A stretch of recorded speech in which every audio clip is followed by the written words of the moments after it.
بسم اللہ والحمد للہ والصلاة والسلام علی رسول اللہ وعلی آلہ واصحابہ اجمعین الی یوم الدین۔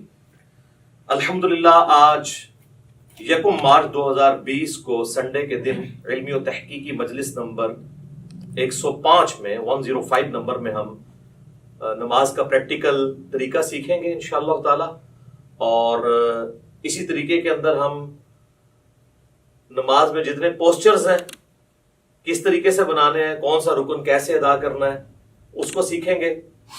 اس کے بعد پھر عام نماز کا جو طریقہ ہے اس کے بعد انشاءاللہ تعالی نماز وتر کے طریقے کو، نماز جنازہ کے طریقے کو اور نماز عیدین کے طریقے کو انشاءاللہ تعالی۔ تو سب سے پہلے میں جو نماز کے لیے ہماری ریکوائرمنٹ ہے اس کو ڈسکس کرتا ہوں۔ وضو اور غسل والا معاملہ تو الگ سے ہے، یہ ساری چیزیں انڈرسٹوڈ ہیں۔ اس کے بعد جب آپ مسجد میں آئیں گے تو نماز کے لیے سب سے ضروری چیز یہ ہے کہ آپ قبلہ رخ کھڑے ہوں گے اور اپنے دماغ میں نیت کو حاضر کریں گے کہ آپ کون سی نماز پڑھنے جا رہے ہیں۔ جب تک نیت حاضر نہیں ہوگی نماز درست نہیں ہوگی۔ صحیح بخاری اور صحیح مسلم کی متفق علیہ حدیث ہے کہ اللہ کے محبوب صلی اللہ علیہ وآلہ وسلم نے فرمایا انما الاعمال بالنیات، اعمال کا دار و مدار نیتوں کے اوپر ہے۔ تو نیت کو حاضر کرنا ضروری ہے۔ زبان سے نیت کا اظہار کرنا یہ کوئی ثابت نہیں ہے، البتہ نیت کو ذہن میں حاضر کرنا کہ میں اس وقت کون سی نماز پڑھنے جا رہا ہوں، کس وقت کی نماز پڑھنے جا رہا ہوں اور کتنی رکعتیں پڑھنے جا رہا ہوں، نوافل پڑھنے جا رہا ہوں یا فرض نماز پڑھنے جا رہا ہوں، یہ ضروری ہے، ادروائز پھر نماز نہیں ہوگی۔ اور جب آپ قبلہ رخ کھڑے ہوں، اب ہم تو ڈسکس کر رہے ہیں انڈیویجول کی نماز، جب امام کے پیچھے نماز پڑھنی ہے اس کا پروٹوکول تھوڑا بہت جو ڈیفرنٹ ہے صف سیدھی کرنے کے اعتبار سے انشاءاللہ ہم پریکٹیکلی کریں گے، آپ سب لوگوں کو کھڑا کر کے انشاءاللہ تعالی۔ انڈیویجول جب کھڑے ہوں گے نماز کے لیے تو آپ نے اپنے پاؤں اتنے کھول لیں کہ نارمل جس کو کہا جاتا ہے، یعنی اگر میں اپنے اس بازو سے ایک سیدھا پرپینڈیکولر ڈرا کروں تو وہ سیدھا جا کے میرے پاؤں کے ایج کو پہنچے، نہ بہت زیادہ پاؤں کھول لیں اور نہ بہت کم۔ اور عموماً اگر آپ تقریباً 10 سے 11 انچ تک کھول لیں تو وہ نارمل تصور کیے جاتے ہیں۔ جیسے ہی آپ اس سے باہر نکلیں گے تو پھر جب آپ صف میں کھڑے ہوں گے تو کندھے سے کندھا نہیں ملے گا، اور اسی طریقے سے پاؤں نہیں ملیں گے۔ پاؤں ملائیں گے تو کندھا آؤٹ ہو جائے گا، کندھا ملائیں گے تو پاؤں آؤٹ ہو جائے گا۔ تو یہ یعنی دونوں کو اس طریقے سے بیلنس کرنا ہے۔ مرد کے لیے یہ ضروری ہے کہ وہ اپنی شلوار کو ٹخنوں سے اوپر رکھے۔ نماز کے علاوہ بھی سنت ہے، نماز میں تو اسپیسیفکلی سنت ہے مرد کے لیے، کیونکہ سنن ابی داؤد میں حدیث ہے اس مرد کی نماز نہیں ہوتی جس کا کپڑا ٹخنوں سے نیچے ہو۔ تو اس چیز کو انشور کرنا ہے کہ آپ کا کپڑا جو ہے وہ ٹخنوں سے اوپر ہے، یعنی جو لٹکانے والا کپڑا ہے۔ جرابیں اس کے اندر نہیں آتی، وہ لٹکائی نہیں جاتی، وہ پہنی ہوئی ہوتی ہے۔ اس کے بعد اگر آپ کی آستینیں وضو کی وجہ سے چڑھی ہوئی ہیں اوپر، ان آستینوں کو نیچے کریں۔ کف ثوب بھی منع ہے۔ اسی طریقے سے تہمت کو یا شلوار کو اوپر کرنے کے لیے یوں اڑیسنا، اس کو اندر کی طرف موڑنا، یہ بھی منع ہے، یہ بھی کف ثوب کے اندر آتا ہے۔ صحیح بخاری میں ان چیزوں کی ممانعت موجود ہے نبی صلی اللہ علیہ وآلہ وسلم کے ریفرنس سے۔ تو اس اعتبار سے ان ساری چیزوں کو دیکھ لینا ہے۔ پھر آپ نے قبلہ رخ کھڑے ہونا ہے اس حال میں کہ آپ جب قیام کے لیے اپنے ہاتھوں کو بلند کریں تو آپ کے یہ چیز ذہن میں ہونی چاہیے کہ میں اللہ تعالیٰ کے سامنے ہینڈز اپ کرنے جا رہا ہوں۔ یہ رفع الیدین کا ایک فلسفہ ہے، اور یہ جب ذہن میں ہوگا تو پھر نماز کے اندر خشوع و خضوع بھی نصیب ہوگا انشاءاللہ تعالیٰ۔ رفع الیدین کیسے کرنا ہے؟ اپنے ہاتھوں کو نارملی بلند کرنا ہے، یعنی اس کونی کو اگر ہم پیوٹ مانیں تو یہ کونی اگر ہم یوں رکھتے ہوئے اپنے ہاتھ کو یوں بلند کریں تو آپ دیکھیں گے کہ میری جو انگلیاں ہیں وہ کانوں کی سیدھ میں آ گئی ہیں، سائڈ سے جا کے دیکھیں، اور میری ہتھیلی جو ہے وہ کندھے کی سیدھ میں آ گئی ہے۔ یہ سنت طریقہ ہے۔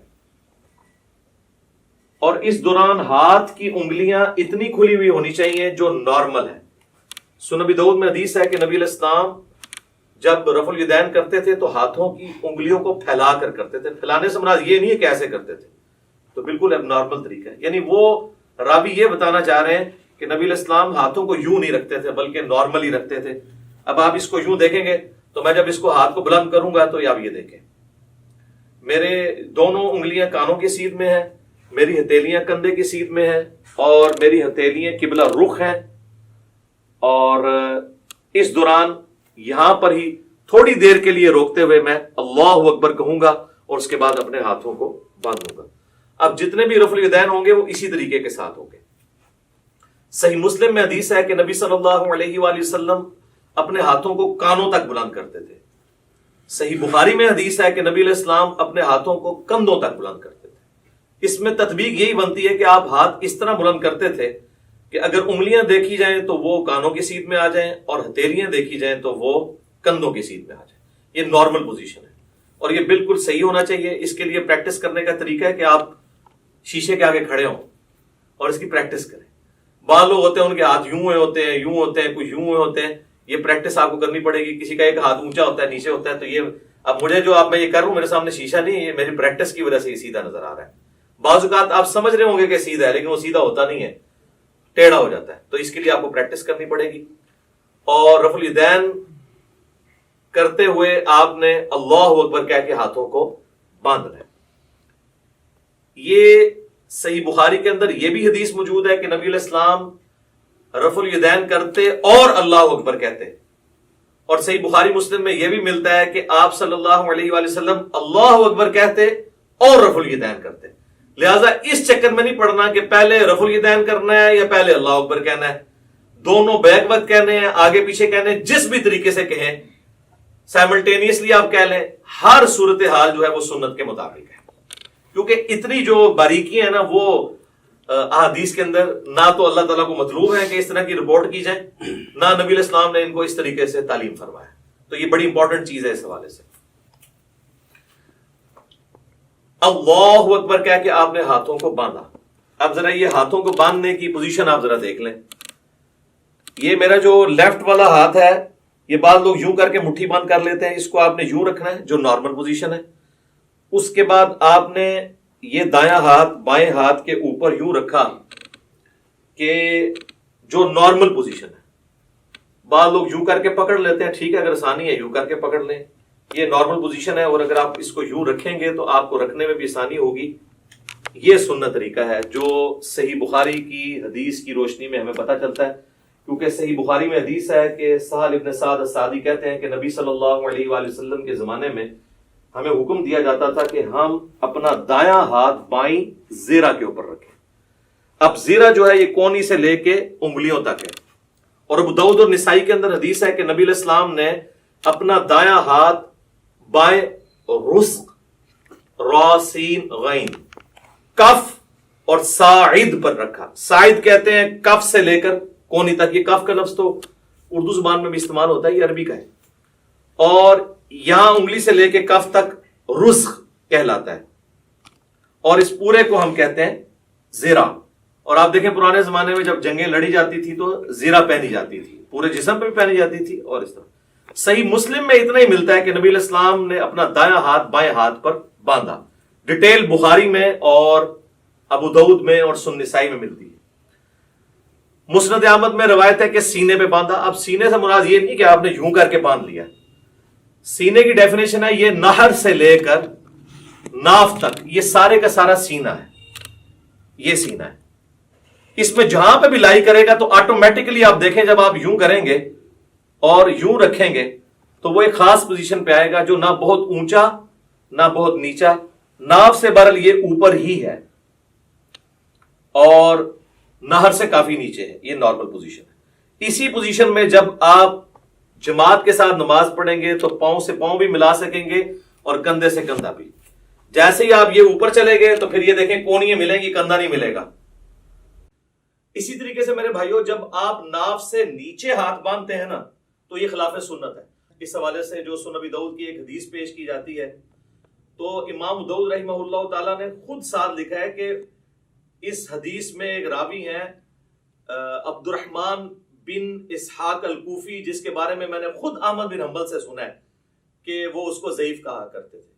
اور یہاں پر لوگوں نے یعنی وہ روایت تو پیش کی لیکن ساتھ جو امام کا حکم تھا اس کو سکپ کر دیا. تو ایسے بھی نہیں کریں گے، ایسے بھی نہیں کریں گے، بلکہ اس طریقے سے ہاتھ باندھیں گے جو سنت طریقہ ہے۔ یا پھر دوسرا طریقہ یہ ہے کہ وضع الیدین کی بجائے ارسال الیدین کیا جائے۔ اس کے لیے ہم پھر یوں کریں گے کہ آپ نے یوں رفع الیدین کیا، اللہ اکبر کہہ کے ایسے، بعض لوگ بالکل ایسے ساتھ ملا لیتے ہیں، بعض مٹھیاں بند کر لیتے ہیں، بعض ایسے کر کے کھڑے ہو جاتے ہیں، بالکل غلط ہے۔ بالکل نارمل پوزیشن پہ جہاں پہ آئیں گے یہ ارسال الیدین ہوگا، یہ بھی سنت ہے۔ اگرچہ اس حوالے سے جو سنن طبرانی کی روایت ہے اس میں خصیب الجحد الراوی جو ہے وہ ضعیف ہے، لیکن چونکہ موقوفہ روایتیں عبداللہ ابن زبیر سے ملتی ہیں المصنف ابن ابی شیبہ میں، بلکہ مصنف ابن ابی شیبہ میں پورا چیپٹر ہے ان صحابہ اور تابعین کا بیان جو ہاتھ باندھ کے نماز پڑھا کرتے تھے، اور ان صحابہ اور تابعین کا بیان جو ہاتھ کھول کر نماز پڑھا کرتے تھے۔ یہ دونوں طریقے سنت ہے، اور میں نے تو سنن ابی داؤد کی جو 730 نمبر حدیث ہے اس سے بھی یہ چیز ثابت کی ہے کہ انڈائریکٹلی ابو حمید سعدی کی جو 10 صحابہ والی حدیث ہے وہ بھی اس کو سپورٹیو ہے کہ ارسال الیدین کرنا بھی سنت ہے۔ اس پہ میرا کلپ الحمدللہ لاکھوں لوگوں نے دیکھا ہے، فیس بک کے اوپر بھی، یوٹیوب کے اوپر بھی۔ آج میں اس ڈیٹیل میں نہیں جاؤں گا، بہرحال ارسال الیدین بھی سنت ہے۔ الحمدللہ ہم دونوں طریقے سے نماز پڑھتے ہیں، کم از کم میں ایک نماز ضرور ارسال الیدین سے پڑھتا ہوں، لیکن میں وضع الیدین کو اس لیے پریفر کرتا ہوں کہ میں یہ خواہش کرتا ہوں کہ میں اللہ تعالیٰ کے سامنے اس حال میں بھی کھڑا ہوں۔ اب جو لوگ صرف ارسال الیدین کرتے ہیں وہ اس سنت سے محروم ہو جاتے ہیں، اسی طریقے سے جو لوگ رکوع کے بعد ہاتھ باندھنے کے قائل ہیں وہ بھی اس سنت سے محروم ہو جاتے ہیں۔ تو ہم اس سنت پہ بھی عمل کرتے ہیں اور اس پہ بھی، رکوع سے پہلے یوں اور رکوع کے بعد ارسال الیدین، اس پہ تو اجماع ہے اہل سنت کے تمام مکاتب فکر، حنفی، شافعی، مالکی، حنبلی اور اہل حدیث بھی۔ یہ تو چند علماء عرب ہیں جنہوں نے یہ کام ڈالنا شروع کیا رکوع کے بعد ہاتھ باندھنے والا، اس پہ تو اجماع امت ہے، اور میں نے دلائل کے ساتھ ثابت کیا ہے۔ صحیح بخاری میں اس کے اشارے موجود ہیں، سنن ابی داؤد کے اندر ابو حمید سعدی والی حدیث میں اس کے اشارے موجود ہیں کہ ارسال الیدین کیا جائے گا رکوع کے بعد۔ تو لہٰذا دونوں طریقے سنت ہیں۔ ارسال الیدین سے ہم نماز پڑھتے ہیں، فرض نماز پڑھتے ہیں، سنیوں کی مسجد کی پہلی صف میں پڑھتے ہیں، چاہے کسی کو برا لگے، الحمدللہ۔ مطلب اس میں تو کوئی آر نہیں ہمیں اس بات کو کرنے میں۔ تو ارسال الیدین بھی سنت ہے اور وضع الیدین بھی سنت ہے۔ تو آپ اچھا بعض لوگ جو ہے نماز شروع کرتے ہی اللہ اکبر کہہ کے یوں ہاتھ چھوڑ دیتے ہیں اور پھر یوں ہاتھ باندھتے ہیں، یہ بھی خلاف سنت ہے۔ آپ نے ہاتھ چھوڑنے ہیں تو چھوڑ کے نماز پڑھیں، یہ بھی سنت ہے، اور آپ نے ہاتھ باندھنے ہیں تو باندھ کے نماز پڑھیں تو وہ بھی سنت ہے، لیکن یہ یوں کر کے یوں نہ کریں۔ اس کے بعد پھر آپ اللہ اکبر کہتے ہوئے اگلے رکن میں جائیں گے اور رفع الیدین کرتے ہوئے اسی طریقے سے، اور وہ ہے رکوع۔ یوں دیکھیں، اللہ اکبر۔ اب رکوع کے اندر آپ نے ساری انگلیاں جو ہے ہاتھوں کی پھیلا کے رکھنی ہیں اور مضبوطی کے ساتھ گھٹنوں کو پکڑنا ہے اور ان بازوؤں کو بالکل سیدھا کر دینا ہے۔ جب آپ سیدھا کریں گے تو آپ کی کمر آٹومیٹکلی خود بخود سیدھی ہو جائے گی، جو سنت طریقہ ہے، اور آرام سے یہاں پہ آپ تسبیحات کریں گے، اور اس کے بعد سکون سے پھر آپ تسبیحات پڑھنے کے بعد جو میں بعد میں بتاؤں گا، سمع اللہ لمن حمدہ، ربنا ولک الحمد حمدا کثیرا طیبا مبارکا فیہ۔ مختلف قسم کے الفاظ ہیں، ربنا ولک الحمد بھی کہہ سکتے ہیں، اور اس حالت میں آپ نے ہاتھ باندھنے نہیں بلکہ ارسال الیدین کرنا ہے، اور کم از کم اتنی دیر کھڑے ہونا ہے کہ جتنی دیر آپ ربنا لک الحمد کہیں۔ بعض لوگوں کی عادت ہے کہ وہ سمع اللہ لمن حمدہ کہہ کے تو ساتھ ہی ایسے چلے جاتے ہیں سجدے میں، یہ بالکل خلاف سنت ہے، نماز نہیں ہوگی۔ بلکہ بخاری مسلم میں بڑی ڈیٹیل حدیث ہے، جو ایک صحابی نے نماز پڑھی، نبی علیہ السلام کے پاس حاضر ہوا، سلام عرض کیا، آپ علیہ السلام نے وعلیکم السلام ورحمۃ اللہ کہا اور کہا کہ دوبارہ نماز پڑھو، تو نے نماز پڑھی نہیں، 3 دفعہ اسی طریقے سے ہوا۔ پھر اس نے عرض کیا اللہ کے نبی مجھے نماز سکھائیں، تو آپ صلی اللہ علیہ وآلہ وسلم نے فرمایا کہ سکون کے ساتھ قیام کرو اور پھر قرآن جتنا مقدر ہے وہ پڑھو، اس کے بعد سکون سے رکوع کرو، رکوع کے بعد بالکل سیدھے کھڑے ہو جاؤ یہاں تک کہ ہر ہڈی اپنی جگہ پہ آ جائے، پھر سجدے کے لیے جاؤ اور پھر 2 سجدوں کے درمیان اس طرح بیٹھو کہ ہر ہڈی اپنی جگہ پہ آ جائے، پھر دوسرا سجدہ کر کے بھی بیٹھو اور پھر دوسری رکعت کے لیے کھڑے ہو، یعنی جلسہ استراحت بھی کرو۔ یہ صحیح بخاری میں 6251 نمبر حدیث ہے، جس کے تحت میں سمجھتا ہوں کہ علماء عرب نے جو جلسہ استراحت کو چھوڑ دیا یہ خلاف سنت ہے ان کی نماز۔ ربنا لک الحمد بھی کہہ سکتے ہیں، اللہم ربنا ولک الحمد بھی کہہ سکتے ہیں، جو بھی وہ انشاءاللہ میں پریکٹیکل جب کروں گا تو آپ کو پتہ چل جائے گا۔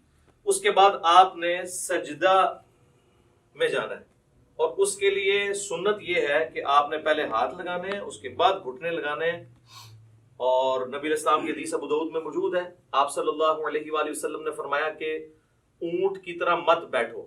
اور بعض لوگ کہتے ہیں جی اونٹ تو بیٹھتا ہی اس طرح کہ پہلے ہاتھ لگاتا ہے پھر گھٹنے، تو میں اس پہ اکثر کہتا ہوں کہ نبی علیہ السلام نے اونٹ بٹھایا ہوا ہے، اس میں آگے الفاظ موجود ہیں پہلے ہاتھ لگاؤ بعد میں گھٹنے. پھر صحیح بخاری میں جو حدیث ہے 803 نمبر، اس سے پہلے امام بخاری نے باقاعدہ عبداللہ ابن عمر کا عمل لکھا ہے جس کی پوری سند مصنف ابن ابی شیبہ میں موجود ہے کہ عبداللہ بن عمر جب سجدے میں جانے لگتے تھے پہلے ہاتھ لگاتے تھے بعد میں گھٹنے. لہٰذا علماء عرب جو نماز پڑھتے پہلے گھٹنے لگاتے ہیں، یہ سنت سے دور ہے ایز کمپیئر ٹو اس عمل کے جو ہم کرنے لگے ہیں. ربنا لک الحمد حمدا کثیرا طیبا مبارکا فی، اس کے بعد آپ سجدے کی طرف جھکیں گے تو آپ نے یہ دیکھیں یہ خود بخود اپنی جگہ بنائے گا ہر چیز. آپ دیکھ رہے ہیں میری انگلیاں ایسی جگہ پہ آئی ہیں کہ جب میں اس ایج کے اوپر سجدہ کروں گا تو میری انگلیاں کانوں کی سیدھ میں آئیں گی اور ہتھیلیاں کندھے کی سیدھ میں، جس طرح کے رفع الیدین کے وقت تھی، اور انگلیاں آلموسٹ نارمل پوزیشن میں ہوں گی. ایک ضعیف روایت ملتی ہے جس میں آپ صلی اللہ علیہ وآلہ وسلم کے بارے میں آتا ہے کہ انگلیاں ملا کے سجدہ کرتے تھے. کچھ تابعین کے بارے میں صحیح سند سے بھی ملتا ہے کہ وہ پسند کرتے تھے کہ انگلیاں ملا کے کی جائیں، لیکن اس پہ کوئی مرفوع یا موقوف حدیث اس حوالے سے نہیں ملتی. آپ نارمل پوزیشن میں رکھیں، اتنی نہ کھول دیں کہ یہ قبلہ رخ سے ہٹ جائیں، یہ نارمل پوزیشن میں. اور اگر کسی نے یوں رکھنی ہے تو یوں بھی رکھ سکتا ہے، اس میں ذرا تردد ہوتا ہے، اس میں ہتھیلیاں بھی لگ جاتی ہیں اور آپ آلموسٹ یہ قبلہ رخ ہی ہوتی ہیں انگلیاں. کانوں کی سیدھ میں انگلیاں آ جائیں گی، یعنی کہ یہ دو آنکھوں کے درمیان آپ آنکھوں کی سیدھ میں رکھیں گے، خود بخود کانوں کی سیدھ میں آئیں گی، اور ہتھیلیاں جو ہیں وہ شولڈر کی سیدھ میں. اور پھر آپ نے پہلے ناک لگانا ہے، اس کے بعد ماتھا لگانا ہے.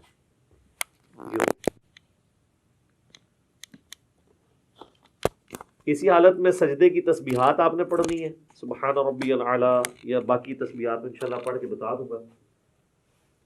اور پاؤں کی انگلیاں قبلہ رخ ہونی چاہیے، دونوں ایڑیاں آپس میں جڑی ہوئی ہوں، اور ہاتھ جو ہیں وہ پہلوؤں سے الگ ہوں، رانے جو ہیں وہ پنڈلی کے جوڑ سے الگ ہوں نارمل پوزیشن کے اوپر. اور ادھر سے اگر یعنی اس میں گیپ بھی موجود ہونا چاہیے. سب سے افضل طریقہ تو یہی ہے کہ تھوڑا اور بڑا کر لیا جائے سجدہ یوں کر کے، لیکن وہ آج کل ہماری صفحے جو ڈیزائن ہے اس میں وہ بڑے والا سجدہ نہیں ہوتا جو بخاری مسلم میں آتا ہے کہ بکری کا بچہ بھی گزر سکتا تھا، وہ اعلیٰ ترین درجہ ہے. جس چیز سے منع کیا گیا نا وہ یہی ہے کہ آپ نے، بخاری مسلم میں آتا ہے کہ کونیاں زمین پہ کتے کی طرح نہیں یوں بچھانی. اور ظاہر ہے اس حکم میں مرد و عورت دونوں ہی شامل ہیں نماز کے طریقے کے اعتبار سے.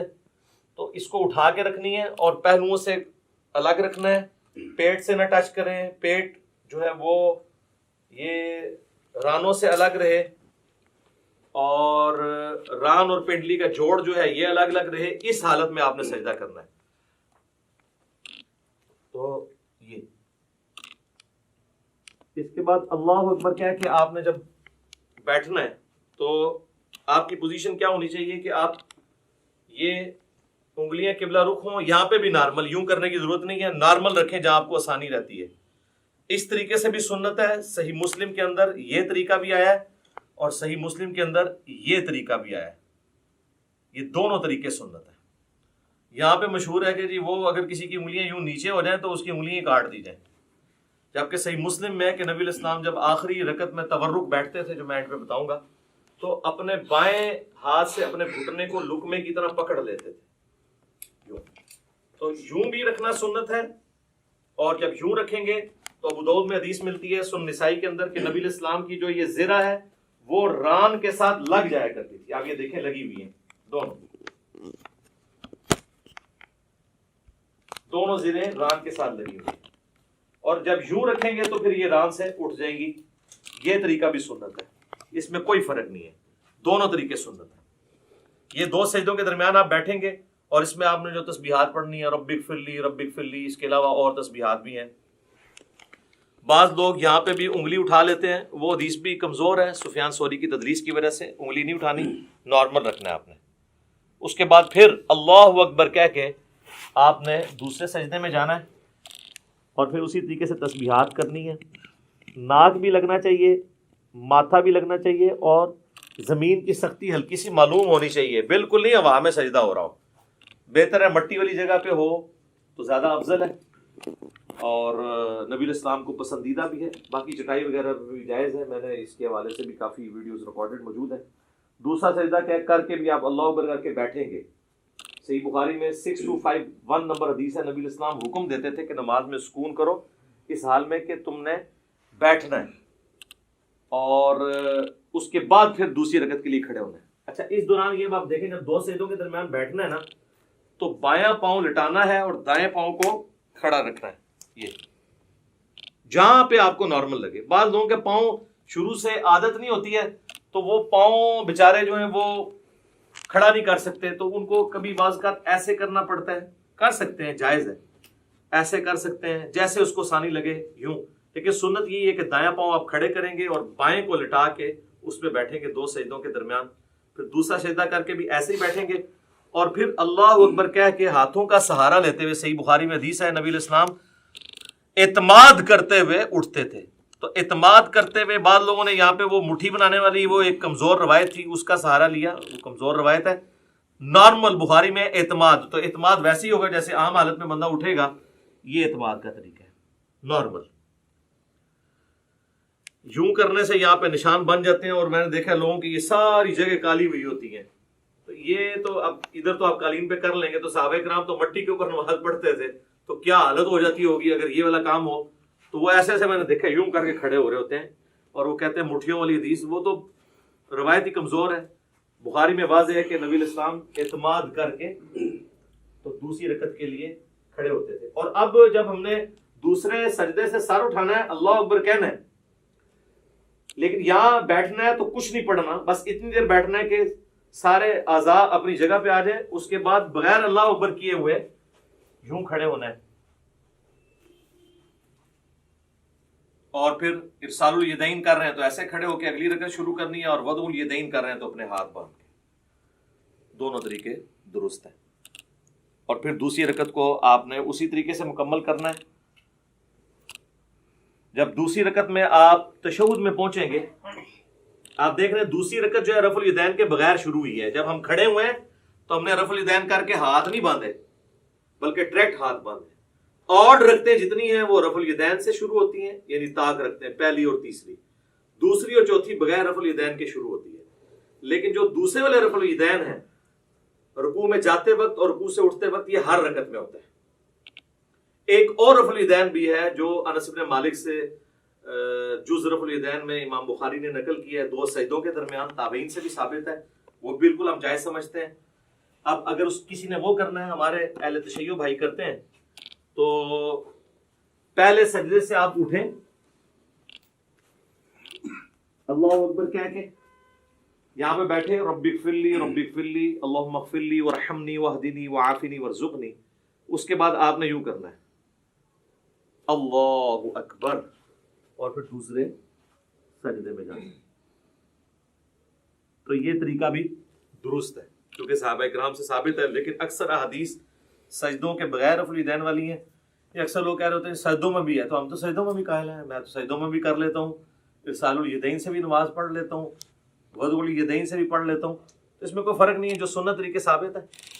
تو دوسری رکعت میں جب آپ بیٹھیں، اگر تو 4 رکعت والی نماز ہے تو پھر آپ یوں ہی بیٹھیں گے جس طرح آپ جلسے کے اندر بیٹھتے ہیں. دو سجدوں کے درمیان جو بیٹھنا ہے وہ جلسہ کہلاتا ہے، جس طرح رکوع کے بعد کھڑے ہونا قومہ کہلاتا ہے. تو یوں کر کے بیٹھیں گے، اسی طریقے سے یہ پاؤں کھڑے ہوئے ہوں گے اور یہاں پہ آپ تشہد پڑھیں گے. اور تشہد بیٹھتے ہی آپ نے اپنی انگلی بلند کر لینی ہے. صحیح مسلم میں 4 حدیث ہیں رفع سبابہ کے اوپر، یعنی انگلی کو بلند کرنا. اس میں سنت طریقہ یہ کہ آپ نے یہ درمیان والی انگلی اور انگوٹھے کا یوں ہلکا بنانا ہے ایسے کر کے. اور ابو داؤد میں الفاظ ہے کہ نبی علیہ السلام جب انگلی اٹھاتے تھے ہلکی سی جھکی رکھتے تھے، یہ ایسے کر کے نہیں اٹھانی. اور مسلسل تشہد میں بیٹھتے ہی اس کو اٹھا لینا ہے. اور اگر آخری تشہد میں ہے تو دعاؤں میں پہنچ کے اس کو ہلکی ہلکی یوں حرکت بھی دینی ہے.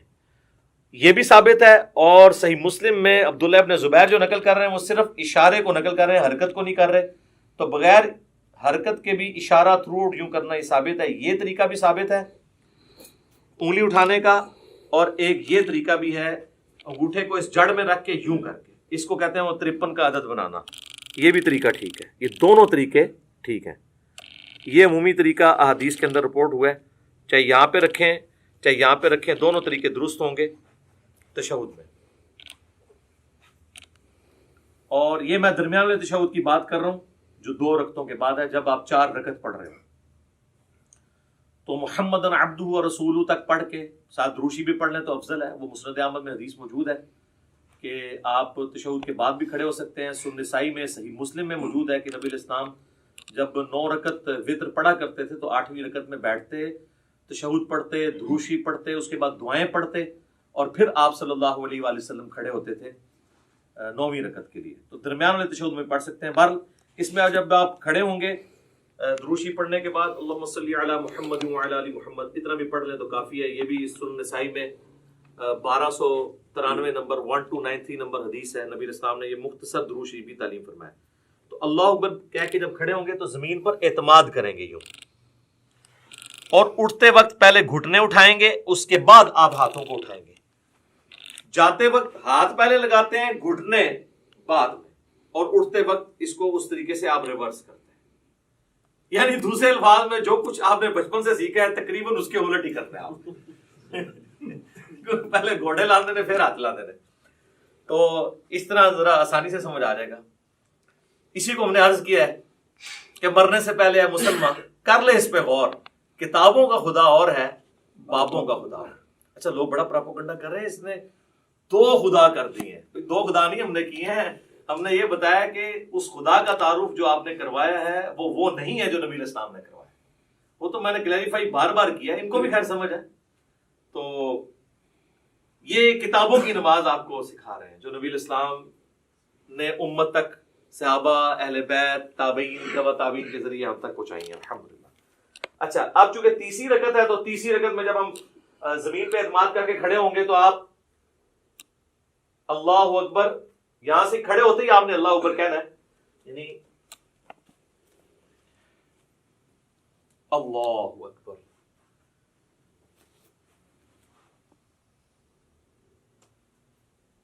پھر وضع الیدین کر لینا ہے، یا اگر آپ نے ارسال الیدین کرنا ہے تو آپ یوں کر لیں۔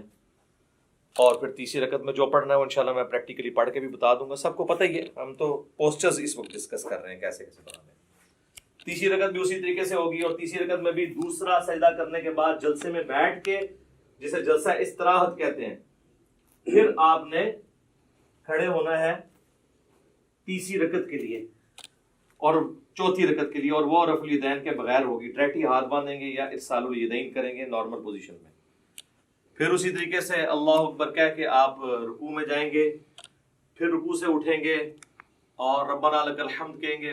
تو چوتھی رکعت میں جب آپ دوسرا سجدہ کر کے بیٹھیں گے تو صحیح بخاری میں موجود ہے نبی صلی اللہ علیہ وآلہ وسلم تورک کیا کرتے تھے، اور اس میں الفاظ ہیں کہ چوتھی رکعت میں بیٹھتے تھے، اور ابو داؤد میں یہ الفاظ ہیں ابو حمید سعدی والی حدیث کے اندر کہ جس رکعت میں آپ نے سلام پھیرنا ہوتا تھا نا اس میں آپ تورک کرتے تھے۔ تو اس سے ہمیں یہ بات پتہ چلی کہ چاہے 4 رکعت والی نماز ہے، 3 والی ہے، 2 والی ہے، جس تشہد میں دروشی پڑھنے کے بعد آپ نے سلام پھیرنا ہے اس میں آپ نے تورک کرنا ہے۔ اور اس میں حکمت بھی ہے کہ اس میں انسان تھکتا نہیں ہے۔ تورک جو ہے یہ دایاں پاؤں آپ نے بائیں پاؤں کے نیچے سے گزار کے دائیں پاؤں کو آپ نے کھڑا کرنا ہے، اور آپ نے دائیں پاؤں کے نیچے سے بائیں پاؤں کو گزارنا ہے اس حالت میں، یہ تورک ہے۔ اور آپ یوں بھی کر سکتے ہیں۔ یہ ابو داؤد میں یہ بھی حدیث ہے کہ نبی علیہ السلام نے اپنے دونوں پاؤں ایک طرف نکال دیے، یہ ایک طرف نکالے ہوئے میں نے دونوں پاؤں، یہ بھی ٹھیک ہے، یہ بھی ٹھیک ہے۔ اس میں حکمت یہ ہے کہ جب آپ یوں بیٹھتے ہیں نا تو آخری تشہد تو چونکہ نبی علیہ السلام کا بہت زیادہ دعاؤں پہ ہوتا تھا، لمبا ہوتا تھا، اس میں آپ تھکتے نہیں ہیں۔ اس طرح بیٹھیں گے تو تھوڑی دیر کے بعد آپ کو تھکاوٹ محسوس ہونا شروع ہو جاتی ہے، الا یہ کہ بہت پتلا بندہ اس کو تو فیل نہیں ہوتا۔ تو یہ درمیان والا تشہد ہے اور یہ آخری تشہد ہے، چاہے وہ فجر کا ہو، مغرب کا ہو، عشاء کا ہو، آخری تشہد اس طریقے سے ہونا ہے۔ اور اس میں بھی آپ نے اس طرح انگلی اٹھا کے رکھنی ہے، تشہد میں مسلسل انگلی اٹھانی ہے۔ یہ جو کہتے ہیں اشہد ان لا الہ پہ اٹھاؤ، الا اللہ پہ گرا دو، یہ کوئی ثابت نہیں ہے۔ یہاں پہ رکھیں، یہ بھی سنت ہے، اور یہ صحیح مسلم میں الفاظ ہیں کہ نبی علیہ السلام جب تشہد میں بیٹھتے تو اپنا دایاں ہاتھ جو ہے وہ دانے گھٹنے کے اوپر بائیں گھٹنے پہ رکھ کے اس کو لقمے کی طرح پکڑ لیتے، جو آپ کے بابوں نے آپ کو سکھایا کہ جس کی انگلیاں نیچے ہوں انگلیاں کاٹ دی جائے، اور یہ وہ سنت ہے جو صحیح مسلم کے اندر ہے۔ ہر شے پٹھی دسی تانوں، پھر کہندے ساڈے بابیاں نوں کچھ کہندا ہے، اور کینوں کہواں میں نیوٹن نوں کہواں، جنہاں نے کام پایا انہاں نوں کہنا ہے نا۔ یہ بھی سنت ہے، یہ صحیح مسلم میں یہ بھی سنت آئی ہے، اور یہ بھی، یہ مسلسل اٹھا کے رکھنی ہے۔ اور ابو داؤد میں، نسائی میں آتا ہے کہ جب آپ دعاؤں میں پہنچتے تھے نا تشہد کے اینڈ پہ درود شریف کے بعد، تو ہلکا ہلکا اسے یوں حرکت بھی دیتے تھے، اور اس کے بعد جب آپ پورا تشہد دعائیں مانگ لیں گے، پھر آپ نے دائیں اور بائیں سلام پھیرنا ہے۔ اس میں جو امام مسجد حضرات ہیں وہ تو سلام یہی پھیر رہے ہوتے ہیں، السلام علیکم ورحمۃ اللہ، اور دوسرا سلام ادھر کرتے ہیں، السلام علیکم ورحمۃ اللہ۔ یہ بالکل خلاف سنت ہے۔ آپ نے دائیں طرف والے نمازیوں کو بھی، اور فرشتے ہوں تو ان کی طرف بھی سلام بھیجنا ہے، تو اس کے لیے طریقہ یہ ہے کہ آپ نے پوری گردن موڑنی ہے یوں کر کے، السلام علیکم ورحمۃ اللہ، السلام علیکم ورحمۃ اللہ۔ اچھا، عربیوں کو ایک بڑا مسئلہ ہے۔ اچھا، السلام علیکم ورحمۃ اللہ وبرکاتہ بھی ثابت ہے ابو داؤد کے اندر، دونوں طریقے درست ہیں۔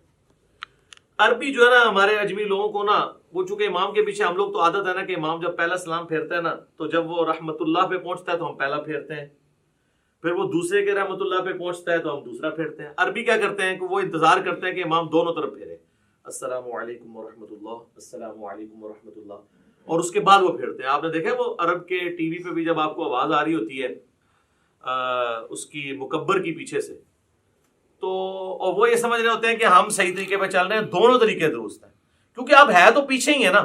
جب پہلا سلام پھیرا اس کے بعد ہی آپ نے بھی پہلا پھیرا نا، تو یہ نہیں ہے کہ پورا پھیرے، اگر اس طریقے سے بھی کرنا چاہتا ہے وہ بھی ٹھیک ہے۔ یہ خام خواہ لوگوں پہ فتوے لگانا کہ وہ امام سے آپ آگے نکلے، امام سے کب آگے نکلے؟ امام نے السلام علیکم ورحمۃ اللہ کہا، اس کے بعد ہی ہم نے کہا، اور امام نے جب دوسرا پھیرا اس کے بعد ہی ہم نے کہا۔ وہ تو حدیث ہے بخاری مسلم میں کہ جو امام سے پہلے رکوع سے سر اٹھائے تو اسے ڈر جانا چاہیے کہ اللہ تعالیٰ اس کا سر جو ہے وہ گدھے کا نہ بنا دے۔ پوسچرز میں آپ نے امام سے پہلے کوئی کام نہیں کرنا، باقی جو بیچ میں پڑھنا ہے وہ آگے پیچھے ہو سکتا ہے، وہ تو نہ آپ سن رہے ہوتے ہیں اس کی، نہ وہ آپ کی سن رہا ہوتا ہے۔ کئی بار ہم تشہد ختم کر کے بیٹھ جاتے ہیں، امام کا تشہد ختم ہی نہیں ہوتا، اس میں آگے پیچھے ہو سکتا ہے، پوسچرز نہیں آپ آگے پیچھے کر سکتے۔ اور دیکھیں اللہ نے نماز میں کیا برکت رکھی ہے کہ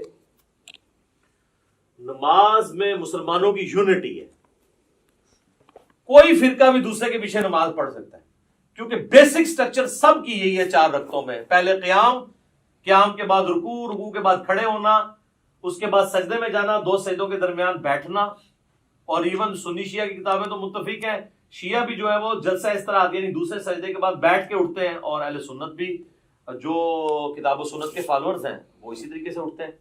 بہرحال کوئی ڈائریکٹ اٹھے یا اس طریقے سے اٹھے، دونوں طریقوں میں وہ ایک فرقے والا دوسرے فرقے والے امام کے پیچھے نماز پڑھ سکتا ہے۔ یہ اللہ نے نماز کی حفاظت کی ہے، نماز کی بیسک سٹرکچر میں کوئی فرق نہیں ہے۔ ورنہ تو یہ ہوتا کہ شیعہ کے قیام کا وقت ہے، آپ کے رکوع کا وقت آ جائے تو پھر کس طرح ایک دوسرے کے پیچھے پڑھ سکے نماز؟ تو یہ اللہ تعالیٰ نے کم از کم بیسک سٹرکچر جو ہے، باقی جو چھوٹی موٹی چیزیں ان پہ اختلاف ہو سکتا ہے، بہتری کی طرف جانا چاہیے۔ تو یہ میں نے آپ کو ایک بلیو پرنٹ پیش کر دی ہے، قیام کیسے کرنا ہے، رفع الیدین کیسے کرنا ہے، اور اسی طریقے سے سجدہ کیسے کرنا ہے، 2 سجدوں کے درمیان بیٹھنا کیسے ہے، کون کون سی چیز پہلے لگانی ہے، کون سی بعد میں، کیسے سہارا لے کے اٹھنا ہے، انگلیاں کیسے رکھنی ہے، ساری چیزیں بتا دی ہیں۔ اہل تشیع کے ہاں ایک ریناؤنڈ چیز ہے کہ وہ جب یعنی نماز کا اختتام کرتے ہیں تو 3 دفعہ اللہ اکبر ایسے ایسے کہتے ہیں، تو سلام نہیں پھیرتے، لیکن شیعہ سلام پھیرنے کے قائل بھی ہیں۔ خامنائی صاحب نے نماز پڑھائی، ثاقب اکبر صاحب نے مجھے خود کہا، میں نے ان کے پیچھے نماز پڑھی، انہوں نے دونوں طرف سلام پھیرا، دونوں طریقے درست ہیں۔ باقی اللہ اکبر پہ تو ہم بھی متفق ہیں کہ نماز کے اینڈ پہ ہم بھی بلند آواز سے اللہ اکبر کہتے ہیں۔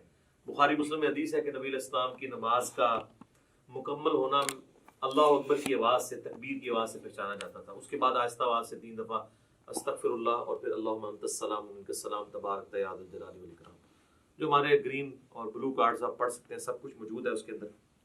تو یہ بیسک سٹرکچر تھی جس میں نے کوشش کی کہ آپ کو ایک اوور آل پکچر پتہ چل جائے۔ اب میں فزیکلی آپ کو نماز پڑھ کے بھی بتاؤں گا، تاکہ آپ کو پتہ چل جائے کہ اس میں نے یہ پڑھنا ہے اور اس طرح پڑھنا ہے اور کم از کم اتنا پڑھنا ہے. زیادہ تو آپ جتنا گڑ ڈالیں میٹھا ہوگا. لیکن اس لیول پہ جانے سے پہلے میں آپ کو ایک بلو پرنٹ باقی نمازوں کا بھی بتا دیتا ہوں. یہ تو 4 رکعتوں کا بتایا, اگر 2 رکعتیں ہوتی تو میں دوسری رکعت میں یوں تورک بیٹھ جاتا.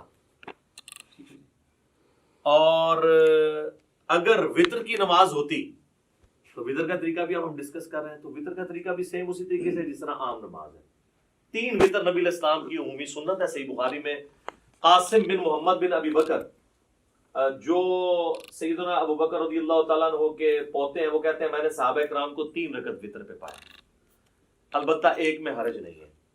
اور بخاری مسلم میں وہ تو مشہور حدیث ہے, رمضان ہو یا غیر رمضان. اما عائشہ کہتی ہیں نبی علیہ السلام 11 رکعت پڑھتے تھے, 8 تراویح اور 3 وطر, یا 8 نفل یا تہجد, کچھ بھی کہہ لیں.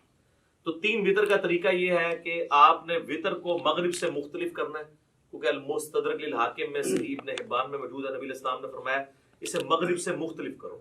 اور مغرب سے مختلف کرنے کا طریقہ کیا ہے کہ 2 طریقے ہیں. ایک وہ ہے جو صحیح بخاری اور مسلم میں آیا ہے عبداللہ بن عمر سے, کہ وہ 2 رکعتیں پڑھنے کے بعد سلام پھیر دیا کرتے تھے, اور پھر سلام پھیرنے کے بعد اگر کسی اپنے غلام کو کوئی حکم دینا ہوتا تو حکم دیتے تاکہ یہ پتہ چل جائے کہ اس کے دوران بول سکتے ہیں, اور پھر 1 رکعت الگ سے پڑھا کرتے تھے.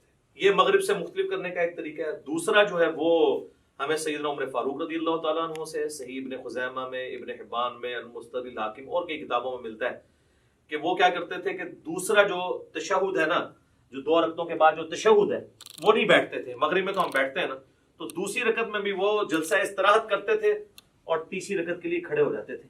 اور جب آپ تیسری رکعت کے لیے کھڑے ہوں گے, چونکہ یہ آڈ رکعت ہے, تو پھر یہ رفع الیدین سے شروع ہوگی. یہ بھی اکثر لوگ پوچھ رہے ہوتے ہیں کہ تیسری بغیر رفع الیدین دی ہوگی, رفع الیدین. سر آڈ رکعت سمپل فارمولہ ہے رفع الیدین کے ساتھ. رفع الیدین کتنے ہونے ہیں؟ 4 رفع الیدین تو اتفاقی ہیں. نماز شروع کرتے وقت, ہر رکعت میں رکوع میں جاتے وقت اور اٹھتے وقت 3 ہو گئے, اور 2 رکعتوں سے اٹھ کے یعنی تیسری رکعت کے اندر یہ 4 ہے, اور 5واں 2 سجدوں کے درمیان ہے. اس کے علاوہ بھی اگر جس کو جتنا شوق ہے کرتا رہے, ہر اٹھک بیٹھک پہ کرے, اس کی مرضی. یہ ایٹ لیسٹ ڈیٹم لیول ہے. اچھا جی, اب وطر میں چونکہ وہ مختلف اس طرح کرنا ہے, وہ تو میں نے آپ کو بتا دیا. جب آپ تیسری رکعت میں ہوں گے, چاہے وہ الگ سے پڑھ رہے ہوں آپ, چاہے وہ آپ فصل کر کے یعنی سلام درمیان والے دونوں پھیر کے اس کے بعد پڑھ رہے ہوں, تو جب آپ تیسری رکعت میں سورۃ الفاتحہ میں سورت ملا لیں گے, اس کے بعد آپ اس کے ساتھ ہی دعائے قنوت پڑھ سکتے ہیں. اللہم اہدنی فیمن ہدیت. آج کلپ چڑھ گیا ہوگی کہ اصل دعا کیڑی ہے, ٹھیک ہے جی. تو اور اس میں آپ ارسال الیدین اگر کیے ہوئے تو اس حالت میں پڑھیں گے, لیکن پڑھیں گے آپ رکوع سے پہلے. صحیح بخاری میں 1002 نمبر حدیث ہے, انس بن مالک کہتے ہیں وہ شخص غلط بیانی کر رہا ہے, جھوٹ بول رہا ہے, جو یہ کہہ رہا ہے کہ نبی صلی اللہ علیہ وآلہ وسلم قنوت وطر کی قنوت کی دعا جو ہے وہ رکوع کے بعد کیا کرتے تھے. آپ نے صرف 1 مہینہ رکوع کے بعد کی, وہ کافروں پہ بد دعا کی تھی, قنوت نازلہ. آپ ہمیشہ رکوع سے پہلے کرتے تھے. رکوع سے پہلے کیسے ہے, سورت ملائی, اس کے بعد یہ آپ نے پڑھ دیا اللہم اہدنی فیمن ہدیت, یہ دعا پوری کی, پھر آپ رفع الیدین کر کے رکوع میں چلے گئے. اور دوسرا طریقہ جو کم از کم 3 تابعین سے ثابت ہے اور سیدنا عمر سے بھی ثابت ہے, اور المصنف ابن ابی شیبہ میں, مستدرک الحاکم میں, صحیح ابن حبان کے اندر, ابن خزیمہ کے اندر, المعجم الکبیر طبرانی کے اندر ڈیٹیل سے مل جائے گا آپ کو کہ سیدنا عمر جو ہے وہ تکبیر کہتے تھے دعائے قنوت پڑھنے سے پہلے. یعنی سورت ملا لی, اس کے بعد سورت ملانے کے بعد آپ نے اللہ اکبر کیا, تکبیر کہی, اور دوبارہ ہاتھ باندھ کے آپ نے دعائے قنوت مانگی. اس میں ہاتھ نہیں اٹھانے ہوتے کیونکہ یہ قنوت نازلہ نہیں ہے, یہ عام قنوت ہے. عام قنوت میں ہاتھ باندھے جاتے ہیں, یا ارسال الیدین کر کے آپ پڑھیں. ہاتھ اٹھانے والی کافروں میں بد دعا ہے, اور وہ ہوتی بھی رکوع کے بعد ہے, اور وہ ہوتی بھی عموماً فرض رکعت جو فرض نماز ہے اس کی آخری رکعت میں رکوع میں جانے کے بعد ہوتی ہے, جو سنت ہے. وہ آپ کو قنوت والا چیپٹر مشکات میں مل جائے گا, ابو داؤد ترمذی ابن ماجہ کے حوالے سے حدیث مل جائے گی. اور جو قنوت وطر کے اندر کوئی قنوت نازلہ کرنا چاہتا ہے تو نبی علیہ السلام سے ثابت نہیں, لیکن صحابہ کرام سے, ابی ابن کعب سے صحیح ابن خزیمہ کے اندر موجود ہے, جس میں دعائے قنوت بھی انہوں نے پڑھی اور ساتھ درود شریف بھی پڑھا اینڈ کے اوپر, اور بھی دعائیں مانگی. وہ آپ کر سکتے ہیں, صحابہ کا یہ طریقہ. اور میں اس پہ اکثر کہتا ہوں کہ جو لوگ کہتے ہیں کہ صحابہ کرام نعوذ باللہ حجت نہیں ہے، ہم نے مرفوع حدیثی دیکھنی ہے، تو ان کے لیے لمحہ فکری ہے کہ وہ جتنی یہاں پہ قنوت نازلہ پڑھا رہے ہیں اپنے وطروں کے اندر رمضان میں، وہ تو صحابہ کا طریقہ ہے۔ جب داڑھی کی باری آتی ہے ہم نہیں کاٹتے، لیکن مٹھی کے بعد صحابہ کا اجماع ہے کہ کاٹنا جائز ہے۔ وہاں کہتے ہیں نہیں ہم نبی علیہ السلام کو دیکھ رہے ہیں، تو نبی علیہ السلام کو بھی نہیں آپ دیکھ رہے، نبی علیہ السلام کی تو مٹھی سے بڑی نہیں ہے، یہ بھی میں نے ثابت کیا ہے الحمدللہ۔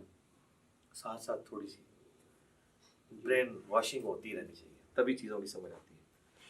تو اللہ اکبر کہہ کے ارسال الیدین کیا یا ہاتھ باندھے اور آپ نے دعائے قنوت پڑھی، اس کے بعد اللہ اکبر کہہ کے دعائے قنوت کے بعد روشی بھی پڑھنا ہے، اور پھر آپ نے وہ پورا کیا۔ اب چونکہ چاہے آپ نے فصل کیا ہوا ہے، درمیان میں 2 پڑھ کے سلام پھیرے ہوئے ہیں، یا آپ نے 2 کے بعد آپ کھڑے ہوئے ہیں، دونوں صورتوں میں تیسری رکعت تو آپ کی وتر کی آخری ہوگی، اس میں پھر آپ تورکی بیٹھیں گے۔ بلکہ سنن کبریٰ البیہقی میں یا مصنف ابن ابی شیبہ میں ملتا ہے نا کہ جس رات سیدنا ابو بکر کو دفن کیا گیا تو رمضان کی رات نہیں تھی، تو حضرت عمر نے کہا میں نے تو وتر ہی نہیں پڑھے ہوئے ہیں، تو پھر انہوں نے کہا میں جماعت کراتا ہوں تو میرے پیچھے وتر پڑھو۔ اس سے یہ بھی بات پتہ چلی کہ رمضان کے علاوہ وتر کی جماعت کروائی جا سکتی ہے۔ تو اس میں انہوں نے وتر اسی طریقے سے پڑھائے تھے کہ انہوں نے درمیان تشہد چھوڑا تھا اور اپنا 3 وتر پڑھائے تھے۔ اور وتر کے اوپر میرا ڈیٹیلڈ 130 مسئلہ ہے، اس میں میں نے ساری نیٹی گریٹیز ڈسکس کی ہیں، آج اس ڈیٹیل میں جانے کی ضرورت نہیں۔ نماز وتر بھی کمپلیٹ ہوگی تھی، کوئی چیز ہے تو نہیں کی نماز وتر کے حوالے سے؟ کون سی دعا آخر میں؟ وتر کے بعد جب ختم کرتے ہیں، وتر کے بعد وہ تو اذکار ہے نا، وہ وتر کے طریقے میں تو نہیں آتے، وہ تو ہے سبحان الملک القدوس اور 3 دفعہ پڑھ کے رب الملائکۃ والروح، آخری بار اس کو اونچی، وہ تو اذکار ہیں، وہ تو علیحدہ سے ہمارے لکھے ہوئے ہیں۔ فی الحال ہم طریقے کو ڈسکس کر رہے ہیں، اور یہ تو ہو گیا نماز وتر کا طریقہ۔ اب آ جائیں آپ نماز عیدین کے طریقے کے اوپر، تو وہ تو ہوتی 2 رکعت ہے، چاہے وہ عید الاضحیٰ ہو یا عید الفطر ہو، 2 رکعتیں ہوتی ہیں، اور اس میں 12 تکبیرات ہوتی ہیں، جو ابو داؤد کے اندر حدیث موجود ہے، الموطا امام مالک کے اندر موجود ہے کہ 7 تکبیرات سورۃ الفاتحہ سے پہلے پہلی رکعت میں، اور 5 تکبیرات سورۃ الفاتحہ سے پہلے دوسری رکعت میں۔ یہ طریقہ ہے، اور اگر کوئی بھول جائے تو رکوع کے بعد بھی کر سکتا ہے۔ اس میں طریقہ یہی ہے کہ اللہ اکبر کہہ کے آپ نماز شروع کریں گے۔ اگر آپ نے وضع الیدین کیا ہے تو آپ جب تکبیرات کہیں گے اللہ اکبر تو دوبارہ ہاتھ باندھیں گے۔ اگر آپ ارسال الیدین کر رہے ہیں تو اللہ اکبر اللہ اکبر، یوں 7 تکبیرات کو آپ پورا کریں گے، اور اس کے بعد یعنی ثنا پڑھنے کے بعد 7 تکبیرات، پھر اعوذ باللہ بسم اللہ پڑھ کے امام نے سورۃ الفاتحہ پڑھنی ہے، آپ نے سننی ہے، اور دوسری رکعت میں امام جب سورۃ الفاتحہ شروع کرنے لگے گا اس سے پہلے وہ تکبیرات کہتا ہے۔ اگر کوئی پہلے میں بھول گیا ہوا ہے تو دوسرے میں 12 پوری کر لے، یعنی یہ زائد تکبیرات ہی ہیں، سنت افضل عمل ہے۔ تو عید کی نماز کے اندر یہ ایک مین چیز ہے، اور عید کی نماز جمعے کی طرح دن کی نماز ہونے کے باوجود جہری نماز ہے۔ ویسے دن کی جتنی نمازیں ہیں وہ سرن ہے، چاہے زور ایسا ہے، جمعے کی بلند آواز سے ہوتی ہے، اور عید کی بھی اگرچہ دن کی نماز ہے لیکن وہ جہرن پڑھی جاتی ہے۔ اور دوسرا فرق یہ ہے کہ جمعے میں خطبہ پہلے ہوتا ہے، نماز بعد میں، اور عیدین کے اندر کیا ہوتا ہے؟ نماز پہلے خطبہ بعد۔ باقی وہ آل امیہ نے پہلے شروع کروا دیا تھا، کیونکہ بعد میں حضرت علی کے اوپر وہ لانتے کرتے تھے، تو ظاہر سامنے تو صحابہ بیٹھے تھے۔ 5 تکبیروں میں باندھنے، یار میں نے بتایا ہے کہ اگر ارسال الیدین کر رہے ہیں تو ارسال الیدین کریں گے، اگر وضع الیدین کرنا ہے تو وضع الیدین، چھوڑنا نہیں ہے، حنفی چھوڑتے ہیں مجھے پتا ہے، ہاں وہ میں نے کلیئر کر دیا کیا کرنا ہے، اسی لیے کہا ہے تو اس کو مزید کلیئر کرتے ہیں۔ تو عید کی نماز کے اندر ہمارے حنفی بھائیوں کے اندر یہ چیز موجود ہے کہ وہ ارسال الیدین کرتے ہیں، اور آخری دفعہ جب وہ تکبیر کہتے ہیں، خیر وہ 12 تکبیریں تو کہتے بھی نہیں، وہ 6 تکبیریں کہتے ہیں، تو اس کو باندھتے ہیں۔ تو ٹھیک ہے یار، کسی بہانے چلو سال بعد یا رفع دین کر رہے ہیں، کرن دو۔ شکر ہے کہ وہ جو گھوڑوں کی دموں والا انہوں نے ایک تماشا لگایا ہوا تھا، اور وہ کہتے تھے وہ بت رکھ کے آتے تھے، وہ ساری چیزیں ختم ہو جاتی ہیں۔ رفع الیدین نماز کا سکون برباد کرتا ہے، تو جے سال بعد وہ سکون والی نماز دی بے سکونی کرنے لگے نا، یعنی سنت کے مطابق عمل کرنے ہی لگے، تو کرنے دیں یار، باندھنا کرا دیو کدھر رفع الیدین ہونا تھا۔ عید قائم ہے تو ان کی ڈاکٹرین ختم ہے، وہ کہتے ہیں نماز کے سکون کو برباد کرتا ہے تو پھر ہر رفع الیدین کرے گا، وہ کہتے ہیں بس پہلا ٹھیک ہے، اس کے بعد جو ہے وہ برباد کرتا ہے۔ تو وہ قنوت وتر والا بھی رفع الیدین کرتے ہیں، ان کو کرنے دیں، ہم بھی کرتے ہیں، تو میں بتا رہا تھا کہ عید کی نماز کا جو پہلا خطبہ ہے انہوں نے شروع اس لیے کرایا کہ بعد میں تو یہ بھیجتے تھے لانتے، تو لوگ بھیجتے تھے ان کے اوپر لانتے، ٹھیک ہے، اور میں نے یہ بخاری مسلم سے ثابت کی ہے یہ کیا سلسلہ شروع ہوا. تو کربلا ہر جگہ آئے گی، یہ آپ نے یاد رکھنا ہے، کربلا سے آپ کی جان نہیں چھوٹنی، ٹھیک ہے. تو یہ ہو گیا جناب عیدین کا طریقہ، دونوں عید کی نمازوں کا یہی طریقہ ہے. اور نیت سب کے لیے وہی ہے، ذہن میں حاضر کرنی ہے. لوگ عید والے دن نیت یاد کرا رہے ہوتے ہیں کہ جناب یاد کر لو ہے کرنی ہے. اچھا جی، اب آ جائیں اب آخر میں نماز جنازہ کی. نماز جنازہ بھی جو ہے یہ بھی کبھی کبھاری پڑھنی ہوتی ہے، اس لیے اس کی بھی تکبیرات کس طریقے سے ہوں گی، نیت کیا ہے وہ لوگ یاد کروا رہے ہوتے ہیں. نیت پھر ذہن کو حاضر کرنے کا نام ہے اور آپ نے نماز پڑھی. لیکن نماز جنازہ اس لیے مختلف ہے کہ یہ عام نمازوں کی طرح نہیں ہے، نہ اس میں رکوع ہے نہ اس میں سجدہ ہے، اس لیے اس کا پروٹوکول ذرا ڈیفرنٹ ہے. پروٹوکول ڈیفرنٹ ہے تو پھر ظاہر ہے اس کے اندر جب آپ اللہ اکبر کہہ کے نماز شروع کریں گے، وضو الیدین کریں یا ارسال الیدین کریں، تو پہلی تکبیر کے بعد ثنا گوئی نہیں ہے اس کے اندر. وہ روایتیں کمزور ہیں. اعوذ باللہ من الشیطان الرجیم، بسم اللہ پڑھ کے سورۃ الفاتحہ ہے اور ساتھ کوئی ایک سورت آپ ملا لیں، یہ سنت ہے. اور دوسری تکبیر جب آپ کہیں گے اللہ اکبر کہہ کے ہاتھ باندھ لیں گے، اگر ارسال الیدین کر رہے ہیں دونوں طریقے درست ہیں، اگر باندھ رہے ہیں تو آپ پھر اس حالت میں درود شریف پڑھیں گے. پھر تیسری تکبیر اللہ اکبر کہہ کے اس میں آپ دعائے جنازہ میت کے لیے پڑھیں گے، جو ابو داؤد ترمذی ابن ماجہ میں مشہور دعا ہے، اللہم اغفر لحینا ومیتنا وشاہدنا وغائبنا وصغیرنا وکبیرنا، یہ والی دعا. اس کے علاوہ بھی صحیح مسلم شریف میں اور دعائیں ہیں، کوئی سی بھی آپ ایک دعا پڑھ لیں. نہیں یاد ہے ربنا آتنا فی الدنیا پڑھ لیں، رب اجعلنی پڑھ لیں، کوئی بھی دعائے معصورہ پڑھ لیں جب تک آپ کو وہ یاد نہیں. پھر چوتھی تکبیر کہہ کے آپ اللہ اکبر کہیں گے، یوں ہاتھ باندھ لیں گے اور پھر دائیں طرف ایک سلام پھیر. نماز جنازہ چونکہ مختلف ہے تو اس میں یہ بھی مختلف ہے کہ آپ نے صرف ایک طرف سلام پھیرنا، السلام علیکم ورحمۃ اللہ. تابعین سے دو طرف پھیرنا بھی ثابت ہے، لیکن صحابہ اور نبی علیہ السلام سے ایک طرف ثابت ہے، دو طرف والی روایتیں کمزور ہیں. اگر کوئی پھیر لیتا ہے ہم اس کے اوپر فتویٰ نہیں لگاتے. اور بعض اوقات آپ کو کسی ایسی جگہ پہ پڑھنی پڑتی ہے نا، تو میں پھر یہ کرتا ہوں کہ جب امام دو طرف پھیر رہے ہیں نا تو میں اس کے دوسرے پھیرنے کا بھی انتظار کرتا ہوں. جب وہ دوسرا پھیرتا ہے تو میں پہلے ہی پھیر کے. یہ تو کہتے ہیں وہ جناب پہلا پھیریں گے، اینج ہاتھ کھول لینے، اینج کر لینے، اور اس چکر ہی نہ پاؤ. پہلے دیکھو فاتحہ ہی نہیں پڑھ رہے جنازے کے اندر، فاتحہ کے بغیر تو نماز نہیں ہوتی. صحیح بخاری میں موجود ہے کہ عبداللہ ابن عباس نے بلند آواز سے نماز جنازہ میں فاتحہ پڑھی تاکہ بتایا جائے یہ سنت عمل ہے. نماز جنازہ بلند آواز سے بھی سنت ہے، آہستہ آواز سے بھی سنت ہے، لیکن عموماً جو سنت ہے سنن نسائی میں وہ سرن ہی ہے، آہستہ آواز سے. اس لیے آپ دیکھیں عرب جتنے ملک ہیں وہاں پہ آہستہ آواز میں نماز جنازہ پڑھی جاتی ہے، یعنی بلند آواز سے نہیں پڑھی جاتی. خیر یہ الگ سے ٹاپک ہے نماز جنازہ کا. یہ طریقہ ہے. صحیح مسلم میں ہے کہ نبی علیہ السلام نے ایک جنازے پہ 5 تکبیرات بھی پڑھی تھی.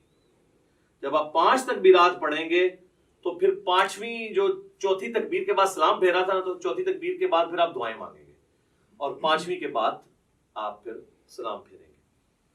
شیعہ عموماً 5 ہی کرتے ہیں، سنی جو ہیں وہ 4 ہی کرتے ہیں. ویسے شیخ زبیر صاحب کے جنازے پہ بھی 5 ہوئی تھی اور مولانا سعد صاحب کے جنازے پہ انہوں نے وصیت کی ہوئی تھی، تکبیرات بھی 5 ہوئی تھی، سلام بھی ایک طرف پھیرا گیا تھا.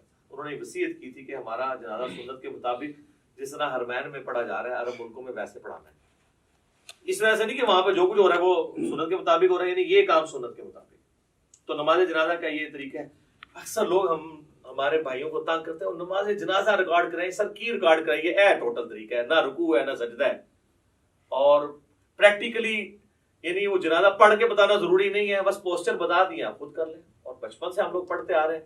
فرق اس میں یہی ہے کہ سورۃ الفاتحہ سورت ہے، دوسری میں درود شریف نماز والا، تیسری میں دعا ہے. بہتر ہے جنازہ والی دعا پڑھیں اور چوتھی میں آپ نے سلام پھیر دینا، یا چوتھی کے بعد بھی دعا ہے، پانچویں کے بعد سلام پھیر دیں. تو یہ ہے. اس کے بعد میت کے لیے دعا ہے قبر پہ جا کے، وہاں پہ نہیں ہے اجتماعی دعا ثابت. دیوبندی نہیں کرتے، بریلوی کرتے ہیں، اور وہ کہتے ہیں یہ بریلوی غلط کر رہے ہیں، ثابت نہیں ہے. تو دیوبندیوں سے پوچھا جو آپ فرض نماز کے بعد اجتماعی دعا کرتے ہیں یہ بھی تو ثابت نہیں ہے، تو وہاں پھر ان کے پاس کوئی جواب نہیں ہوتا. تو دونوں ہی اپنے اپنے حصے کا غلط کام کر رہے ہیں. سنت یہی ہے کہ آپ نے سنت اذکار کرنے ہیں فرض نماز کے بعد. اور میت کے لیے بدعود میں الفاظ ہیں کہ جب دفنا چکو تو اس کے لیے وہاں مغفرت کی، قبر میں سوالوں کی استقامت کے لیے دعا کرو. اور صحیح مسلم میں ڈیٹیل حدیث موجود ہے، عمر بن عاص نے تو وصیت کی تھی اتنی دیر بیٹھنا ہے میری قبر کے پاس جتنی دیر اونٹ کو نہر کر کے اس کا گوشت تقسیم کیا جاتا ہے، ایٹ لیسٹ 2 گھنٹے، کم از کم 2-2.5 گھنٹے. تو یہ سنت طریقہ ہے. یہ سارا ہو گیا جی. کوئی چیز اس میں نماز جنازہ میں، نماز وطر کے اندر، نماز عیدین میں یا عام نماز کے اندر کوئی چیز رہ گئی ہو؟ جنازے میں کوئی کسی بندے کی تکبیرات چھوٹ جائے، ہاں اس میں یہ ہے کہ جس طرح عام نماز میں تو ہمیں پتہ نا کہ اگر کوئی رکعت چھوٹ جائے تو وہ رکعت پوری کرنی ہوتی ہے، تو اس میں بھی اگر آپ کی تکبیرات چھوٹ گئی ہوئی ہیں نا تو آپ نے تکبیرات جو ہیں وہ پوری کرنی ہے. اب چونکہ اگر سرن ہو رہا ہے پھر تو آپ کو پتہ ہی نہیں کون سی تکبیر چل رہی ہے، تو آپ اپنی ترتیب سے ہی کریں. آپ یہی سمجھیں وہ آپ کی پہلی ہے، آپ سورۃ الفاتحہ پڑھ لیں، اور اگر جہرن ہو رہی ہے تو آپ اسی کو فالو کریں، اور جو رہ گئی ہے امام کے سلام پھیرنے کے بعد آپ اس کو مکمل کریں ان تکبیرات کو. اور یہاں پہ میں آپ کو ضمن بتا دوں، جو ائمہ حضرات ہیں نا ان کی ذمہ داری ہے کہ وہ تکبیرات زیادہ لمبی نہ کہا کریں، کیونکہ پیچھے مقتدی پہلے ہی اللہ اکبر کہہ دیتے ہیں، اور اگر تکبیر تحریمہ والا اللہ اکبر مقتدی نے امام سے پہلے کہہ لیا اس کی نماز سٹارٹ ہی نہیں ہوگی، کیونکہ امام سے آگے نکل گیا نا. درمیان والی جو انتقال والی تکبیرات ہیں وہ تو آگے پیچھے ہو سکتی ہیں اس میں، لیکن پہلی تکبیر اگر امام سے پہلی، اب کئی امام جنازے میں، عیدین میں، عام نمازوں میں تو نہیں، زیادہ جنازے میں ہوتا ہے، وہ کرتے ہیں اللہ اکبر. اب نیچے جو بیچارہ شروع کرتا ہے، عیدین میں بھی دیکھا ہے لوگ شروع کرتے ہیں تو وہ اکبر ختم نہیں ہوتا، وہ پہلے ہاتھ باندھ دیتے ہیں یا ہاتھ چھوڑ دیتے ہیں. تو میں تو انتظار کرتا ہوں جب وہ اکبر کے رع پہ پہنچتا ہے نا نماز عید میں یا نماز جنازہ میں، تو پھر میں اللہ اکبر سے پڑھوں. تو یہ آپ ٹرین کریں تو بہتر یہ کہ آپ مختصر اس کو کریں، اتنا لمبا نہ کریں کہ پیچھے لوگوں کے سانس ٹوٹ جائیں، یا ان کو ایجوکیٹ کریں. اتنا لمبا کرنے کی ضرورت کیا ہے؟ یہ تو ضرورت تھی اس وقت جب سپیکر نہیں تھے تو پیچھے تک آواز پہنچانے کے لیے کہ چلو آ ہی جائے کسی کو آواز. تو اب تو ضرورت نہیں ہے. اللہ اکبر سپیکر میں اتنے ماشاءاللہ موجود ہے. اور کوئی چیز اس حوالے سے جو اس کے پوسچرز طریقے کے اعتبار سے آ رہی ہو؟ جی سنت ہے. جنازے میں بھی ہر تکبیر کے اوپر رفع الیدین کرنا، یہ بھی سنت ہے. نماز عیدین میں بھی ہر تکبیر کے اوپر رفع الیدین کرنا سنت ہے. ابو داؤد میں واضح حدیث ہے، مسند احمد میں موجود ہے. عبداللہ بن عمر کہتے ہیں کہ قیام کی حالت میں نبی علیہ السلام جب بھی تکبیر کہتے تھے تو اپنے ہاتھوں کو بلند کرتے تھے. تو یہ جنرل ہے، ٹھیک ہے. شیخ البانی کا یہ موقف ہے کہ جنازے میں عیدین میں چھوڑ بھی سکتے ہیں، اور یہاں پہ بھی جو البانی صاحب کے فالوور ہیں وہ عید کے خطبے میں کہہ رہے ہوتے ہیں چھوڑ بھی دیتے ہوں. میں خدا دا ناج حنفی سال بعد کرنے لگے جو وہ بھی چھڑان لگے ہو. کیوں اس طرح کی باتیں بتاتے ہیں جو سند سے ثابت ہی نہیں ہے؟ یہ بالکل غلط ہے. رفع الیدین تو المعجم الکبیر طبرانی پہ ہے کہ رفع الیدین کرنے پہ ہر انگلی کے عوض آپ کو 10 نیکیاں ملتی ہیں. تو اسی لیے تو ہم قنوت وتر سے پہلے بھی رفع الیدین کرتے ہیں تاکہ ہم یہ نیکیاں ضائع نہ کریں، ٹھیک ہے. تو یہ آپ 10 انگلی ہیں تو 10 ضرب 10 کر لیں. تو رفع الیدین کریں جی، وتر میں بھی کریں، عام حالت میں بھی کریں، جتنا آپ کر سکتے ہیں کریں. اب تو اللہ کا فضل ہے کہ رفع الیدین کی ایکسیپٹنس آ گئی ہے. کوئی مسجد ایسی نہیں ہے جہاں پہ آپ کو آمین اونچی کہنے والے رفع الیدین والے نہ ملیں. انقلاب تو آیا ہے نا جی، صدا تو جھوم رہی ہے ہر طرف سے کہ نہ میں وہابی نہ میں بابی، میں ہوں مسلم، علمی کتاب. اللہ کا شکر ہے لوگ کتابوں کے ساتھ جڑ گئے. چلیں جی، یہ سارا میں نے اس لیے بیان کیا تاکہ آپ کو ایک بلو پرنٹ اس حوالے سے کلیئر ہو جائے. اور اس میں اب میں پریکٹیکلی نماز پڑھ کے آپ کو بتاؤں گا تاکہ یہ پتہ بھی چلے کہ پڑھنا کس بیچ میں کیا کچھ پڑھنا ہے. اور اس میں پوسچر اس طریقے سے بناؤں گا جو میں نے آپ کو ایجوکیٹ کی ہیں، انہی پوسچرز کے مطابق میں آپ کو لے کے چل رہا ہوں گا تاکہ آپ اس سنت کے مطابق نماز کے طریقے کے اوپر عمل کر سکیں. تو اب انشاءاللہ تعالیٰ میں پریکٹیکلی نماز پڑھ کے بتاؤں گا انشاءاللہ. اچھا میرے بھائیو، اب میں انشاءاللہ آپ کو پریکٹیکلی کم از کم 2 رکعت پڑھ کے بتاؤں گا تاکہ آپ کو پتہ چلے کہ نماز کے اندر کون کون سی تسبیحات پڑھنی ہے، ثنا کیسے پڑھنی ہے، سورۃ الفاتحہ، جو ایک کم از کم درجہ نماز کا اتنا ہونا چاہیے. باقی آپ جتنا گڑ ڈالیں گے اتنا میٹھا ہے. تو چند تسبیحات کے ساتھ میں اس کو کور کروں گا تاکہ آپ لوگ وہ چیزیں یاد بھی کر سکیں. جو لوگ سن کے یاد کرنے کے عادی ہیں ان کے لیے انشاءاللہ تعالیٰ آسانی ہوگی انشاءاللہ تعالیٰ. ساتھ ساتھ پوسچر بھی کور ہو جائیں گے انشاءاللہ تعالیٰ.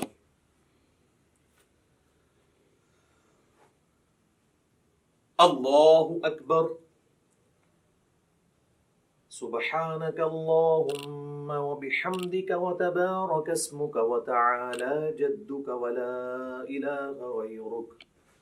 أعوذ بالله من الشيطان الرجيم.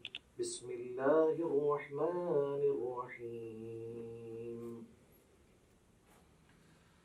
الحمد لله رب العالمين الرحمن الرحيم مالك يوم الدين إياك نعبد وإياك نستعين اهدنا الصراط المستقيم صراط الذين أنعمت عليهم غير المغضوب عليهم ولا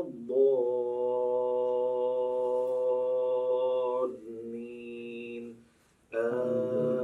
آمين بسم الله الرحمن الرحيم قل يا أيها الكافرون لا أعبد ما تعبدون ولا أنتم عابدون ما أعبد ولا أنا عابد ما عبدتم ولا أنتم عابدون ما أعبد لكم دينكم ولي دين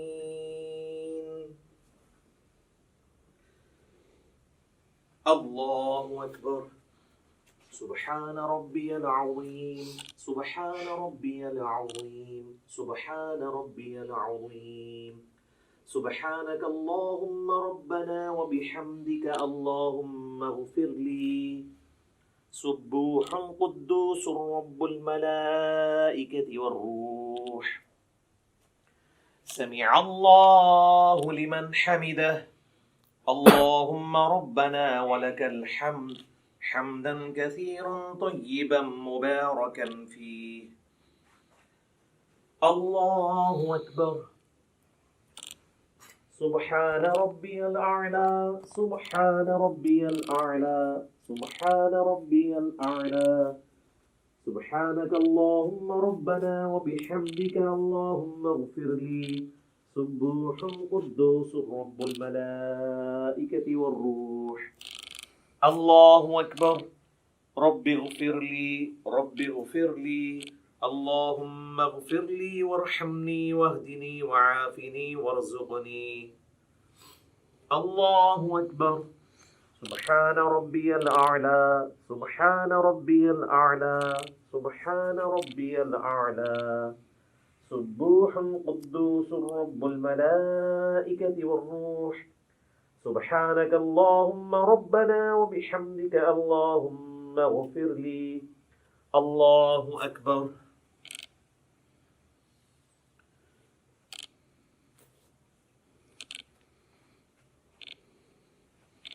بسم الله الرحمن الرحيم الحمد لله رب العالمين الرحمن الرحيم مالك يوم الدين إياك نعبد وإياك نستعين اهدنا الصراط المستقيم صراط الذين أنعمت عليهم غير المغضوب عليهم ولا الضالين آمين بسم الله الرحمن الرحيم قل هو الله أحد الله الصمد لم يلد ولم يولد ولم يكن له كفوا أحد الله أكبر سبحان ربي العظيم سبحان ربي العظيم سبحان ربي العظيم سبوح قدوس رب الملائكة والروح سبحانك اللهم ربنا وبحمدك اللهم اغفر لي سمع الله لمن حمده اللهم ربنا ولك الحمد حمدا كثيرا طيبا مباركا فيه الله أكبر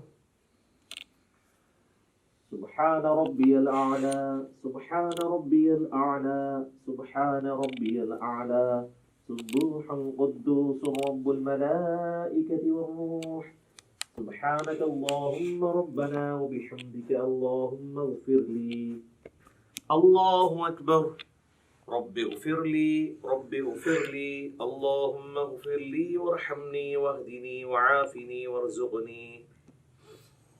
الله أكبر. سبحان ربي الأعلى سبحان ربي الأعلى سبحان ربي الأعلى سبوح القدوس رب الملائكة والروح.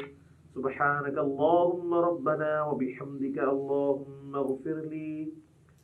الله أكبر. التحيات لله والصلوات والطيبات. السلام عليك أيها النبي ورحمة الله وبركاته. السلام علينا وعلى عباد الله الصالحين.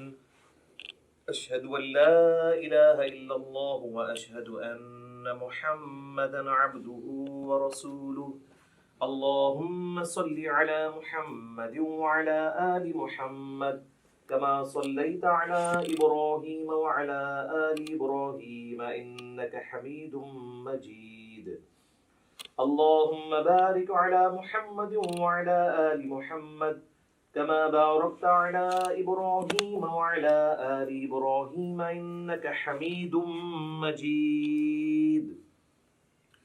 اللهم إني أعوذ بك من عذاب جهنم ومن عذاب القبر ومن فتنة المحيا والممات ومن شر فتنة المسيح الدجال.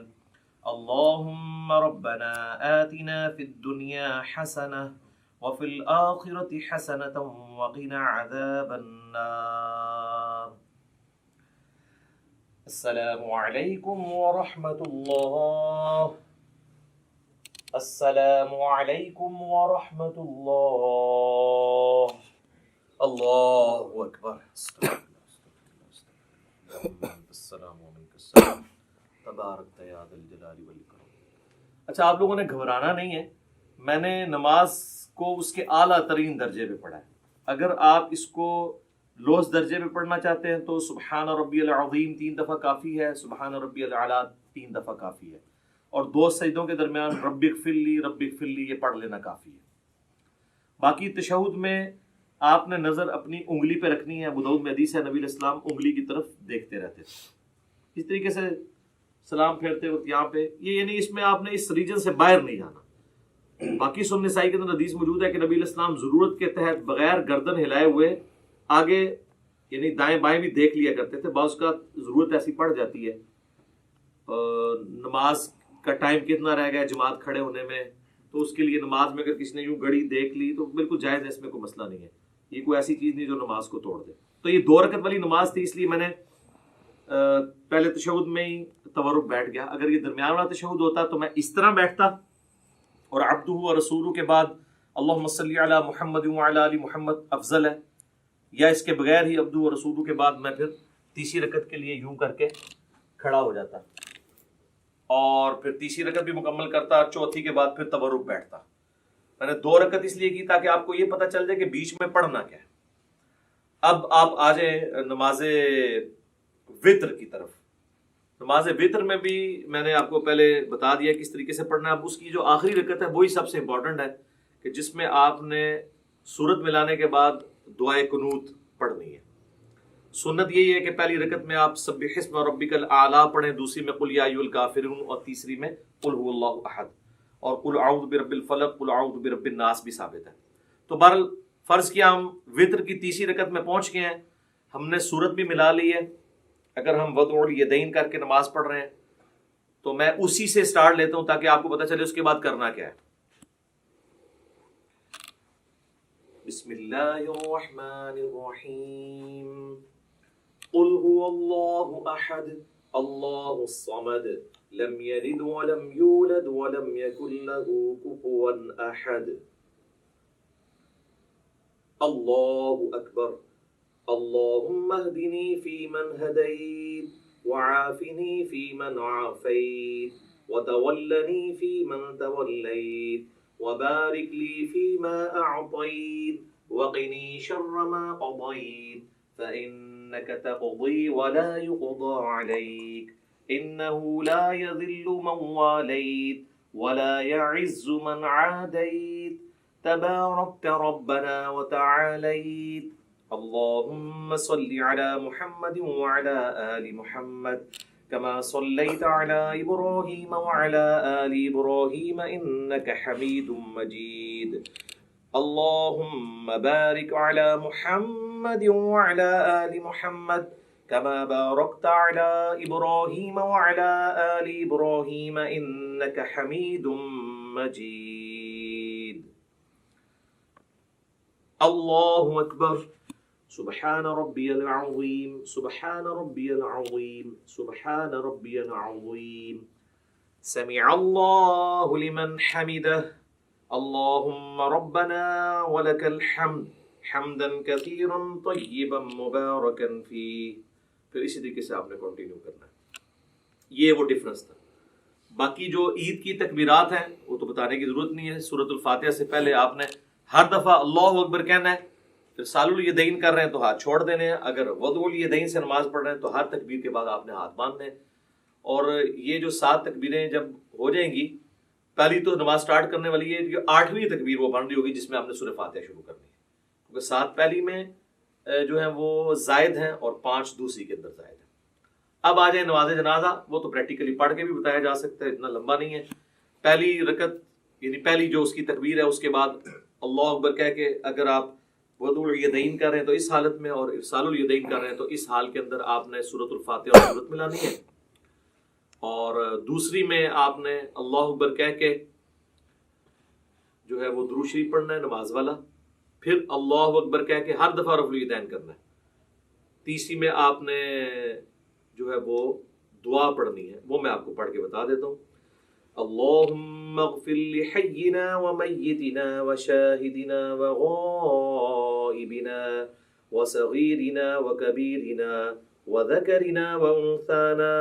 اللہم من احییتہ منا فاحیہ علی الاسلام ومن توفیتہ منا فتوفہ علی الایمان. اللہ اکبر. السلام علیکم ورحمۃ اللہ. یہ مکمل ہو گیا. دوسری طرف تو بتایا ثابت نہیں ہے. تو یہ نماز جنازہ والا بھی ہو گیا.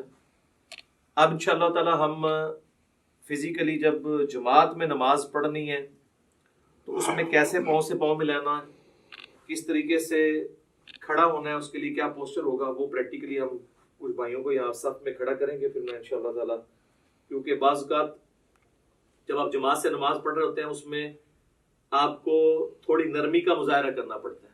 اب یہ لوگ کہتے ہیں جی وہ ہاتھ پھیلا کے یوں اس طریقے سے سجدہ کرنا ہے، لیکن سر سنن ابی داؤد میں، سنن نسائی میں یہ بھی حدیث ہے کہ اپنے بھائیوں کے لیے جماعت میں نرم ہو جاؤ. جب آپ جماعت میں نماز پڑھ رہے ہوں گے پھر آپ نے یہ والا سجدہ نہیں کرنا. ویسے آپ بے شک یہ بھی کر لیں، کوئی مسئلہ نہیں ہے، ٹھیک ہے، لیکن جب آپ جماعت میں ہوں گے تو آپ کوشش کریں گے کہ تھوڑے سمٹیں. اور اب اس میں اگر آپ کا یہ حصہ یہاں اپنے ساتھ لگ جاتا ہے کوئی مسئلہ نہیں. ایک چیز ہے جس کی مانت ہے کہ جو کونی ہے وہ زمین پہ نہ لگے، کتے کی طرح بچھانی نہیں ہے. اس کے علاوہ اگر کسی کا یوں مل جاتا ہے یا یہاں سے یہ بھی مل جاتا ہے تو کوئی اس میں مسئلہ نہیں ہے. حتیٰ کہ صحیح بخاری میں آتا ہے کہ جب مسجد میں رش ہوتا تھا صحابہ کرام کہتے ہیں ہم ایک دوسرے کی پیٹھوں کے اوپر سجدے کر رہے ہوتے تھے، اور اگر زمین گرم ہوتی تھی تو اپنی پگڑی کا پیچ جو ہے وہ آگے کر لیتے تھے تاکہ ماتھا نہ جلے. تو وہ اتنا کوئی ایشو نہیں ہے. ایون بخاری مسلم میں آتا ہے کہ نبی علیہ السلام نے قیام جو ہے اور رکوع جو ہے وہ ممبر کے اوپر کیا ہے، اور سجدے کے لیے ممبر کی سیڑھیاں اتر کے تو نماز پڑھی ہے. یہ فرض نماز کی بتا رہا ہوں، چونکہ ہمارے معاشرے میں ساری چیزیں معیوب سمجھی جاتی ہیں. تعلیم دینے کے لیے نہیں، فزیکلی آپ نے اس طرح نماز پڑھی ہے تو کوئی اتنا ایشو نہیں ہوتا. چھوٹی چھوٹی چیزوں کو مذاق بنایا ہوتا ہے. اس میں ہی ہم آپ کو یہ بھی بتا دیتے ہیں جماعت کی نماز کو پریکٹیکلی کرنے سے پہلے کہ اگر آپ 2 بندوں کی جماعت کروا رہے ہیں نا تو یہ آپ بالکل ساتھ کھڑا کریں گے. یہ جو کہتے ہیں نا جی امام جو ہے اس طرح کھڑا ہو، نہیں، وہ تو واضح صحیح بخاری موجود ہے. حضرت عبداللہ ابن پنجے قبلہ رخ ہونے چاہیے. یہ ایڑیاں ملانے کے چکر میں اور یوں کرنے کے چکر میں یہ پنجے ڈسٹرب کرتے ہیں، یہ بالکل غلط ہے. پاؤں ملانے کا حکم ہے، ایڑی سیدھ میں کرنی ہے. ایڑی کبھی بھی اس طریقے سے نہیں مل سکتی ہے کیونکہ پنجے چوڑے ہوتے ہیں، پنجے ہی ملیں گے اور آپ قبلہ رخ سے تو نہیں آپ کمپرومائز کر سکتے. تو اس طرح بالکل برابر رکھنا ہے. نشانی یہ ہے کہ جو لیفٹ پہ کھڑا ہوگا وہ امام ہوگا. صحیح بخاری میں عبداللہ ابن عباس کہتے ہیں کہ میں نبی علیہ السلام تہجد کی نماز پڑھ رہے تھے تو میں آپ کے لیفٹ پہ آ کے کھڑا ہو گیا تو آپ نے مجھے کان سے پکڑ کے یوں یہاں لا کے کھڑا کیا تو نماز بھی نہیں ٹوٹی. یہ کہتے ہیں انگوٹھا ہل جائے نماز ٹوٹ جاتی ہے. تو دائیں طرف کھڑا کیا, اس میں یہ کئی الفاظ نہیں ہے کہ مجھے دائیں طرف تھوڑا سا پیچھے کھڑا کیا, بالکل صاف. یہ ملیں گے. اب آپ دیکھیں اللہ اکبر کیا کہ جب ہم, آپ بھی کریں اللہ اکبر, یہ ہاتھ باندھ رہے ہیں نا, اب انہوں نے بھی اپنے جسم کے مطابق کھولا ہوا ہے, میں نے بھی اپنے جسم کے مطابق. تو آپ دیکھ رہے ہیں کہ ہمارا شولڈر بھی جو ہے نا, یہ شولڈر سینٹر سے آگے کور کریں, شولڈر بھی مل رہے ہیں. اگر میں ذرا سا پاؤں زیادہ کھول دوں گا تو ہمارے شولڈر نہیں ملیں گے. آپ یہ دیکھیں میں آپ کو پریکٹیکلی کر کے بتاتا ہوں. یہ میں نے پاؤں کھولے نا تو اب یہ شولڈر دور ہو جائیں گے. پاؤں ملے ہوئے ہیں, پاؤں پہ زور ہوتا ہے شولڈر نہیں, اور بعض کا ایسا زور ہوتا ہے کہ اگلے کے پاؤں درد کرنا شروع کر دیتے ہیں. تو آپ نے درمیان میں یوں رکھنا ہے اسے.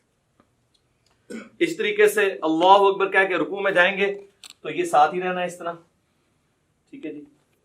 اور اب مسئلہ آئے گا جب ہم نے تورک بیٹھنا ہوگا. تو اب آپ دیکھیں جب ہم سمیع اللہ لمن حمدہ ربنا ولک الحمد کہہ کے ہم جاتے ہیں سجدے کے بعد, جب ہم تورک بیٹھنے لگیں گے نا, اگر ہم نے اتنا کھولا ہوا ہے نا, اگر میں تورک نہیں بیٹھوں گا یہ تورک کبھی بھی نہیں بیٹھ سکتے, کیونکہ یہ میرے اوپر ہی آگے گر جائیں گے, کیونکہ ایک اینگل پہ شفٹ ہوتے ہیں. تو آپ دیکھیں میں آپ تورک بیٹھنے لگوں یہ بھی بیٹھیں گے, یہ دیکھیں خود بخود اینگل سیٹ ہو گئے. اگر آپ ذرا دوسری طرح بیٹھیں, میں ایسے ہی بیٹھا رہوں اور اب آپ تورک بیٹھیں تو یہ میرے اوپر ہی آگے گریں گے. میں نے اب کیا نماز پڑھنی ہے؟ ایک بندہ بھی تورک چھوڑ دے. اچھا کئی لوگ وہ جماعت سے لیٹ ملتے ہیں, وہ کہتے ہیں ہماری تو درمیان والی رکعت ہے, ہم نے تورک کیوں بیٹھنا ہے؟ بھئی جب آپ امام کے پیچھے ہیں نا تو اب آپ اس جماعت کو فالو کریں. پھر یہ بھی پوچھ رہے ہوتے ہیں جی امام کی تیسری ہے ہماری دوسری, ہم رفع دین کریں یا نہ کریں؟ بھئی امام کر رہے تو آپ کریں گے, اس لیے کہ آپ اپنی پہلی رکعت میں تشہد بیٹھتے ہیں کیا؟ نہیں. لیکن جب امام کے ساتھ آپ دوسری میں آ کے بیٹھتے ہیں تو آپ کی وہ پہلی ہوتی ہے, لیکن آپ امام کی وجہ سے تشہد بیٹھ جاتے ہیں. تو باقی چیزیں بھی امام کے مطابق فالو کریں, یہ بہتر طریقہ ہے. تو یہ تورک میں یہ چیز ضروری تھی. ایک بندہ بھی ڈنڈی مارے گا تورک, اور اگر کسی نے آپ کے ساتھ والے ڈنڈی مار دی ہے تو اب بہتر یہ ہے کہ آپ اس پہ گرنے کی بجائے نا آپ بھی پھر اسی طریقے سے ہی بیٹھتے ہیں. بھئی کئی لوگ پوچھ بھی رہے ہوتے ہیں کہ جی ہم موٹے ہیں تورک نہیں بیٹھ سکتے, نماز ہو جائے گی میرے بھائی اگر کسی کے لیے. میں نے تو بڑے بڑے موٹے لوگوں کو بھی دیکھا ہے, بل وہ پھر تورک تو ایسا بیٹھتے ہیں, دو بندے نا تورک ملتے نے ہو نال تسی بیٹھ جاؤ تو ان کو بالکل لحاظ نہیں ہوتا کہ ادھر والے کا کیا بن رہا ہے ادھر والے کا کیا بن رہا ہے. تو بہت موٹا بندہ ہے, موٹاپا ویسے پسند بھی نہیں ہے نا, اسی لیے پسند نہیں ہے. تو وہ یہ تورک, آپ جب تک آپ تورک آسانی سے بیٹھ رہے ہیں تو آپ سمجھ لیں آپ سمارٹ ہیں. یہ آپ کا چیک پوائنٹ ہے. جیسا میں کہتا ہوں نماز کی 3 بریکیں ہیں. ایک رفع الیدین, رفع الیدین نہ ہو تو دڑا دڑ آپ پڑھیں گے. دوسرا جلسہ استراحت, کہ آپ نے دوسری رکعت میں اٹھنے کے لیے دوسرے سجدے کے بعد بیٹھ کے اٹھنا ہے. اور تیسرا آپ جو سجدے میں جانے سے پہلے ہاتھ لگاتے ہیں. جو لوگ ہاتھ نہیں لگاتے ڈائریکٹ جاتے ہیں وہ تو بڑی تیزی سے پڑھ رہے ہوتے ہیں. یہ دیکھیں نا آپ جس نے ہاتھ لگانا ہے اس نے تو پہلے ایسے کرنا ہے. یہ 3 بریکیں نماز کی اللہ نے رکھی ہیں جس کی وجہ سے نماز کی سپیڈ کنٹرول رہتی ہے. اب انشاءاللہ تعالی ہم چند بھائیوں کو یہاں پہ صف میں کھڑا کریں گے اور چیک کریں گے کہ صف میں کتنا پاؤں کھولیں. زیادہ کھول دیں گے تو پاؤں تو ملیں گے, شولڈر نہیں ملیں گے. اور بعض ایسے ہوتے ہیں ایک پاؤں تو انہوں نے ایسے ملایا ہوتا ہے, دوسرا اتنی دور ہوتا ہے کہ سامنے والا بندہ پاؤں جوڑتے جوڑتے ایسے ہو جاتا ہے بیچارہ, اور لت درد کرنی شروع کر دیتی ہے. تو میرا خیال ہے کچھ لوگ اب جو ہے نا ادھر سے کھڑے ہونا جی, ادھر سامنے آ کے باری باری سب کو کروا لیتے ہیں نا جی. اچھا میرے بھائیو, اب انشاءاللہ تعالیٰ آپ کو پریکٹیکلی بتائیں گے کہ صف میں جب زیادہ نمازی کھڑے ہوں گے تو کس طریقے سے انہوں نے نماز پڑھنی ہے. 2 ہوں گے تو ساتھ کھڑا کرنا ہے, اور 2 سے زیادہ ہوں گے تو امام آگے ہوگا, پیچھے ہوں گے باقی. البتہ اگر میاں بیوی جماعت کروا رہے ہیں تو وہ ساتھ اپنی بیوی کو نہیں کھڑا کرے گا, بیوی ایگزیکٹ اس کے پیچھے کھڑی ہوگی. اور ترتیب یہ ہے کہ سب سے آگے جو ہے وہ مردوں کی صف ہوتی ہے, اس کے پیچھے بچوں اور غلاموں کی, اور اینڈ پہ عورتوں کی صف ہوتی ہے. تو اب یہ ہم نے صف کے اندر 1 2 3 4 5 6 7 8 9 بھائیوں کو کھڑا کیا ہے. 8 اللہ وطر ہے, وطر کو پسند کرتا ہے. آپ دیکھیں جی انہوں نے اپنے جو ہے وہ پاؤں اتنے کھولے ہوئے ہیں جتنے ان کے جسم ہے, اس سے زیادہ نہیں کھولے, ورنہ پھر ان کے کندھے نہیں ملیں گے. آپ دیکھیں ان کے پاؤں بھی ملے ہوئے ہیں اور ان کے کندھے بھی ملے ہوئے ہیں. ہاں جی پیچھے کر کے ذرا کندھے ان کے ذرا کور دکھائیں, دور سے ہی دکھا دیں آپ, ادھر ہی دیکھیں کندھے ان سب کے ملے ہوئے ہیں. اگر ان میں سے کسی نے ذرا سے پاؤں زیادہ کھول دیے کم, تو پھر ان کے لیے یہ تھوڑا سا ویسے ہوا ہے ان کا, ٹھیک ہے. یہ آپ نے خود ڈیسائیڈ کرنا ہے. شعیب بھائی آپ کو پاؤں زیادہ پھیلانے ہوں گے، آپ کے اوپر سے باڈی چوڑی ہے، ہاں یہ آپ نے غلط کیا ہے، اور ٹھیک ہو گیا جی. پاؤں کے پنجے قبلہ رخ ہیں، ایڑیاں سیدھ میں ہیں، اور یہ صحیح بخاری میں موجود ہے کہ صحابہ کرام کہتے ہیں کہ جب ہم صف سیدھی کرتے تو پاؤں سے پاؤں یلزقو کے الفاظ ہیں، مل جایا کرتے تھے. ایڑیاں ملیں گی، پنجے آگے پیچھے ہو سکتے ہیں. آپ دیکھ رہے ہیں کہ کسی کا پاؤں چھوٹا ہے تو اس کا پنجہ پیچھے ہے، ان کا پاؤں بڑا ہے پنجہ آگے، لیکن ایڑی سب کی سیدھ میں، ایڑی کو سیدھ میں رکھ کے سب سیدھی کرنی ہے، پنجے کو نہیں. اور ملنے پہ جب باری آئے گی تو صرف پنجے ہی ملے گا، ایڑی تو نہیں مل پائے گی. ایڑی کو ملانے کی کوشش کریں گے تو بعض لوگ ایسے کر لیتے ہیں، وہ ٹیڑے ہو جاتے ہیں پاؤں، وہ بالکل غلط ہے، قبلے سے تو نہیں ہٹنا. ٹھیک ہے جی، یہ آپ نے مٹھی نہیں بنانی، نارمل رکھنا، ہاں ایسے نارمل. اب آپ سارے آئیں جی اس پوزیشن میں کہ آپ رفع الیدین کرنے لگے، اپنے ہاتھوں کو اس طرح بلند کریں جس طرح میں نے بتایا تھا. ہاں جی، ابھی دیکھیں جی کتنے لوگوں کی غلطیاں نکلیں گی جی کہ ان کے ہاتھ کہاں پہ. یہ دیکھیں نا، یہ آپ کا ہاتھ یوں ہوگا نا تو تب یہ دونوں ہاتھ برابر ہوں گے. جس نے پریکٹس نہیں کی ہوئی نا، ادھر بیٹھ کے یہ دیکھیں، یہ میرے سے بھی ہو جاتا تھا سر، یہ آپ کا ہاتھ اوپر ہے، اب آپ کا ہاتھ برابر ہے. ٹھیک ہے، ٹھیک ہے جی. اور ہاتھوں کو نارمل رکھنا ہے، اینڈ کرو. اس کا بڑا آسان طریقہ پتہ کیا ہے؟ یہ دیکھیں جی، آپ نے پریکٹس کرنی ہے نا تو آپ یوں ہاتھ رکھیں اور اس کے بعد ہاتھ کو یہ پیچھے لے کے، تو پھر آپ سیدھا یعنی دیوار کے ساتھ پریکٹس کریں گے تو آپ کی پریکٹس بنے گی. ٹھیک ہوگا جی، ٹھیک ہوگا. اللہ اکبر. اب ہاتھ باندھ لیں. ہم وضع الیدین والی پہلے مثال سامنے رکھتے ہیں، اور ہاتھ جو ہیں وہ ٹھیک ہے. ویسے بعض لوگوں کی انگلیاں یہاں سے لٹکی ہوئی ہیں، بعض کی نہیں ہے. ٹھیک ہے، اس میں کوئی نہیں، جہاں آپ کو آسانی ہے وہ آپ کریں، کوئی مسئلہ نہیں ہے، یہ کوئی اتنا مسئلہ نہیں ہے. اور یہ آپ کا کیسے ہو گیا جی؟ ایسے اس کو اگر آپ یوں کر لیں تھوڑا سا تو آپ کو آسانی ہوگی. یہ ٹھیک ہوگا جی، بالکل ٹھیک ہے، جہاں آپ کو آسانی ہو. زبردست، ماشاء اللہ تعالیٰ. اور اگر آپ دوبارہ سے آپ تکبیر کیا کہ ارسال الیدین کریں تو کیسے کریں گے؟ آپ اللہ اکبر کہیں، اللہ اکبر. ارسال الیدین کریں گے تو نارمل ہاتھ یوں چھوڑیں گے آپ، جہاں پہ آپ کو آسانی سے جہاں پہ چھوڑتے ہیں. اگر آپ نے یوں کر کے نماز پڑھنی ہے. ٹھیک ہے جزاک اللہ. اچھا، یہ آگے کیوں ہے آپ کے ہاتھ سائڈ پہ کیوں نہیں ہے؟ ایک دوسرے کے ہے، دیکھو نا. چلے جہاں پہ آسانی سے آ جائے. ٹھیک ہے جی. اب آپ نے اللہ اکبر کہہ کے رکوع میں جانا ہے، رفع الیدین کریں اور رکوع میں جائیں سارے. اللہ اکبر. ہاں جی، اب رکوع میں پتہ چلے گا جی کس کس کا ٹھیک ہے. ماشاء اللہ جی، ساروں کے ٹھیک ہے، زبردست. ادھر سے شروع کریں تو پتہ چل جائے گا. یہ آپ شیشے میں پریکٹس کی ہوگی تو ٹھیک ہوگا. تھوڑا سا پیٹ جو ہے نا یہ ایسے بس ٹھیک ہے، آلموسٹ ٹھیک ہے. اور انگلیاں پھیلی بھی، گھٹنے کو مضبوطی سے پکڑنا ہے. اور نہ میر صاحب یہ آپ یہ سیدھی کریں، ایسے کونی بالکل سیدھی ہونی چاہیے، تو تب یہ آپ کی گردن سے آئی، یہ آپ بالکل ٹھیک ہو گیا. یہ بالکل تنی بھی ہو کمان کی طرح، جس طرح ابو داؤد میں آتا ہے کہ کباغ کی ڈوری جس طرح تنی آتی تھی، بالکل سیدھی. ٹھیک ہے جی. آپ کو یہ پرابلم ہے جی اس طرح کرنے میں، گھٹنے کو پکڑنے میں، ایسے ایسے یہ ایسے کر کے پکڑیں گے، یوں کر کے. ٹھیک ہے جی. سمیع اللہ لمن حمدہ. ٹھیک ہے، اللہم ربنا ولک الحمد. ٹھیک ہو گیا. اور اس کے بعد اب آپ اللہ اکبر کہتے ہوئے، میں نے اللہ اکبر کہنا تو آپ نے سجدے کی طرف جانا ہے، پہلے ہاتھ لگاتے ہوئے. جی اللہ اکبر. ٹھیک ہو گئی. اچھا، ابو داؤد میں ایک حدیث ہے کہ نبی علیہ السلام کی جو ہاتھ ہے نا، ہتھیلیاں، وہ کانوں کی سیدھ میں بھی چلی جاتی تھی. یعنی آپ اس کو کندھے سے آگے بھی لے کے جا سکتے ہیں. بعض لوگ کہتے ہیں جی ماتھے سے آگے نہیں انگلیاں جانی چاہیے، کوئی مسئلہ نہیں، جا سکتی ہیں. بس بہتر طریقہ وہی ہے جس طریقے سے آپ لوگوں نے کیا ہوا ہے. اب آپ دیکھیں، اب آپ چوڑا سجدہ نہیں کر سکتے، آپ لوگوں کے آپ کو ایک دوسرے کو اکاموڈیٹ کرنا پڑا ہے، تو نماز میں اسی طریقے سے کرنا ہے. اور پیچھے سے ایڑیاں سب کی جڑی ہوئی ہیں جی. ہاں جی، ایڑیاں بھی دیکھنی ہے اور پنجے قبلہ رخ ہونے چاہیے. ٹھیک ہے، ٹھیک ہے، جزاک اللہ، بہترین. اب میں اللہ اکبر کہوں گا تو آپ نے جلسے بیٹھنا ہے. اللہ اکبر. دایاں پاؤں کھڑا کیا اور بایاں بچھا لیا. ٹھیک ہو گیا جی. اب اس میں دیکھیں کوئی نہیں، آپ دو سجدوں کے درمیان نہیں انگلی اٹھانی، انگلی تھلے رکھو. ہاں، اینڈ رکھنا ہے نارمل. اور آپ گھٹنوں تک بھی رکھ سکتے ہیں، گھٹنوں سے آگے بھی، جہاں آپ کو آسانی، اس میں کوئی نہیں ہے. اور نارمل رکھنی ہے انگلی، نہ ایسے جوڑنی، نہ ایسے. سجدے میں بھی میں نے بتایا نہ جوڑنی، جو نارمل ہے.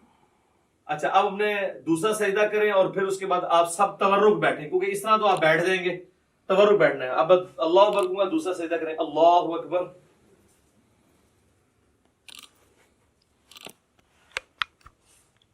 اب آپ کو اللہ اکبر پہ تورک سب کو بیٹھنا ہے.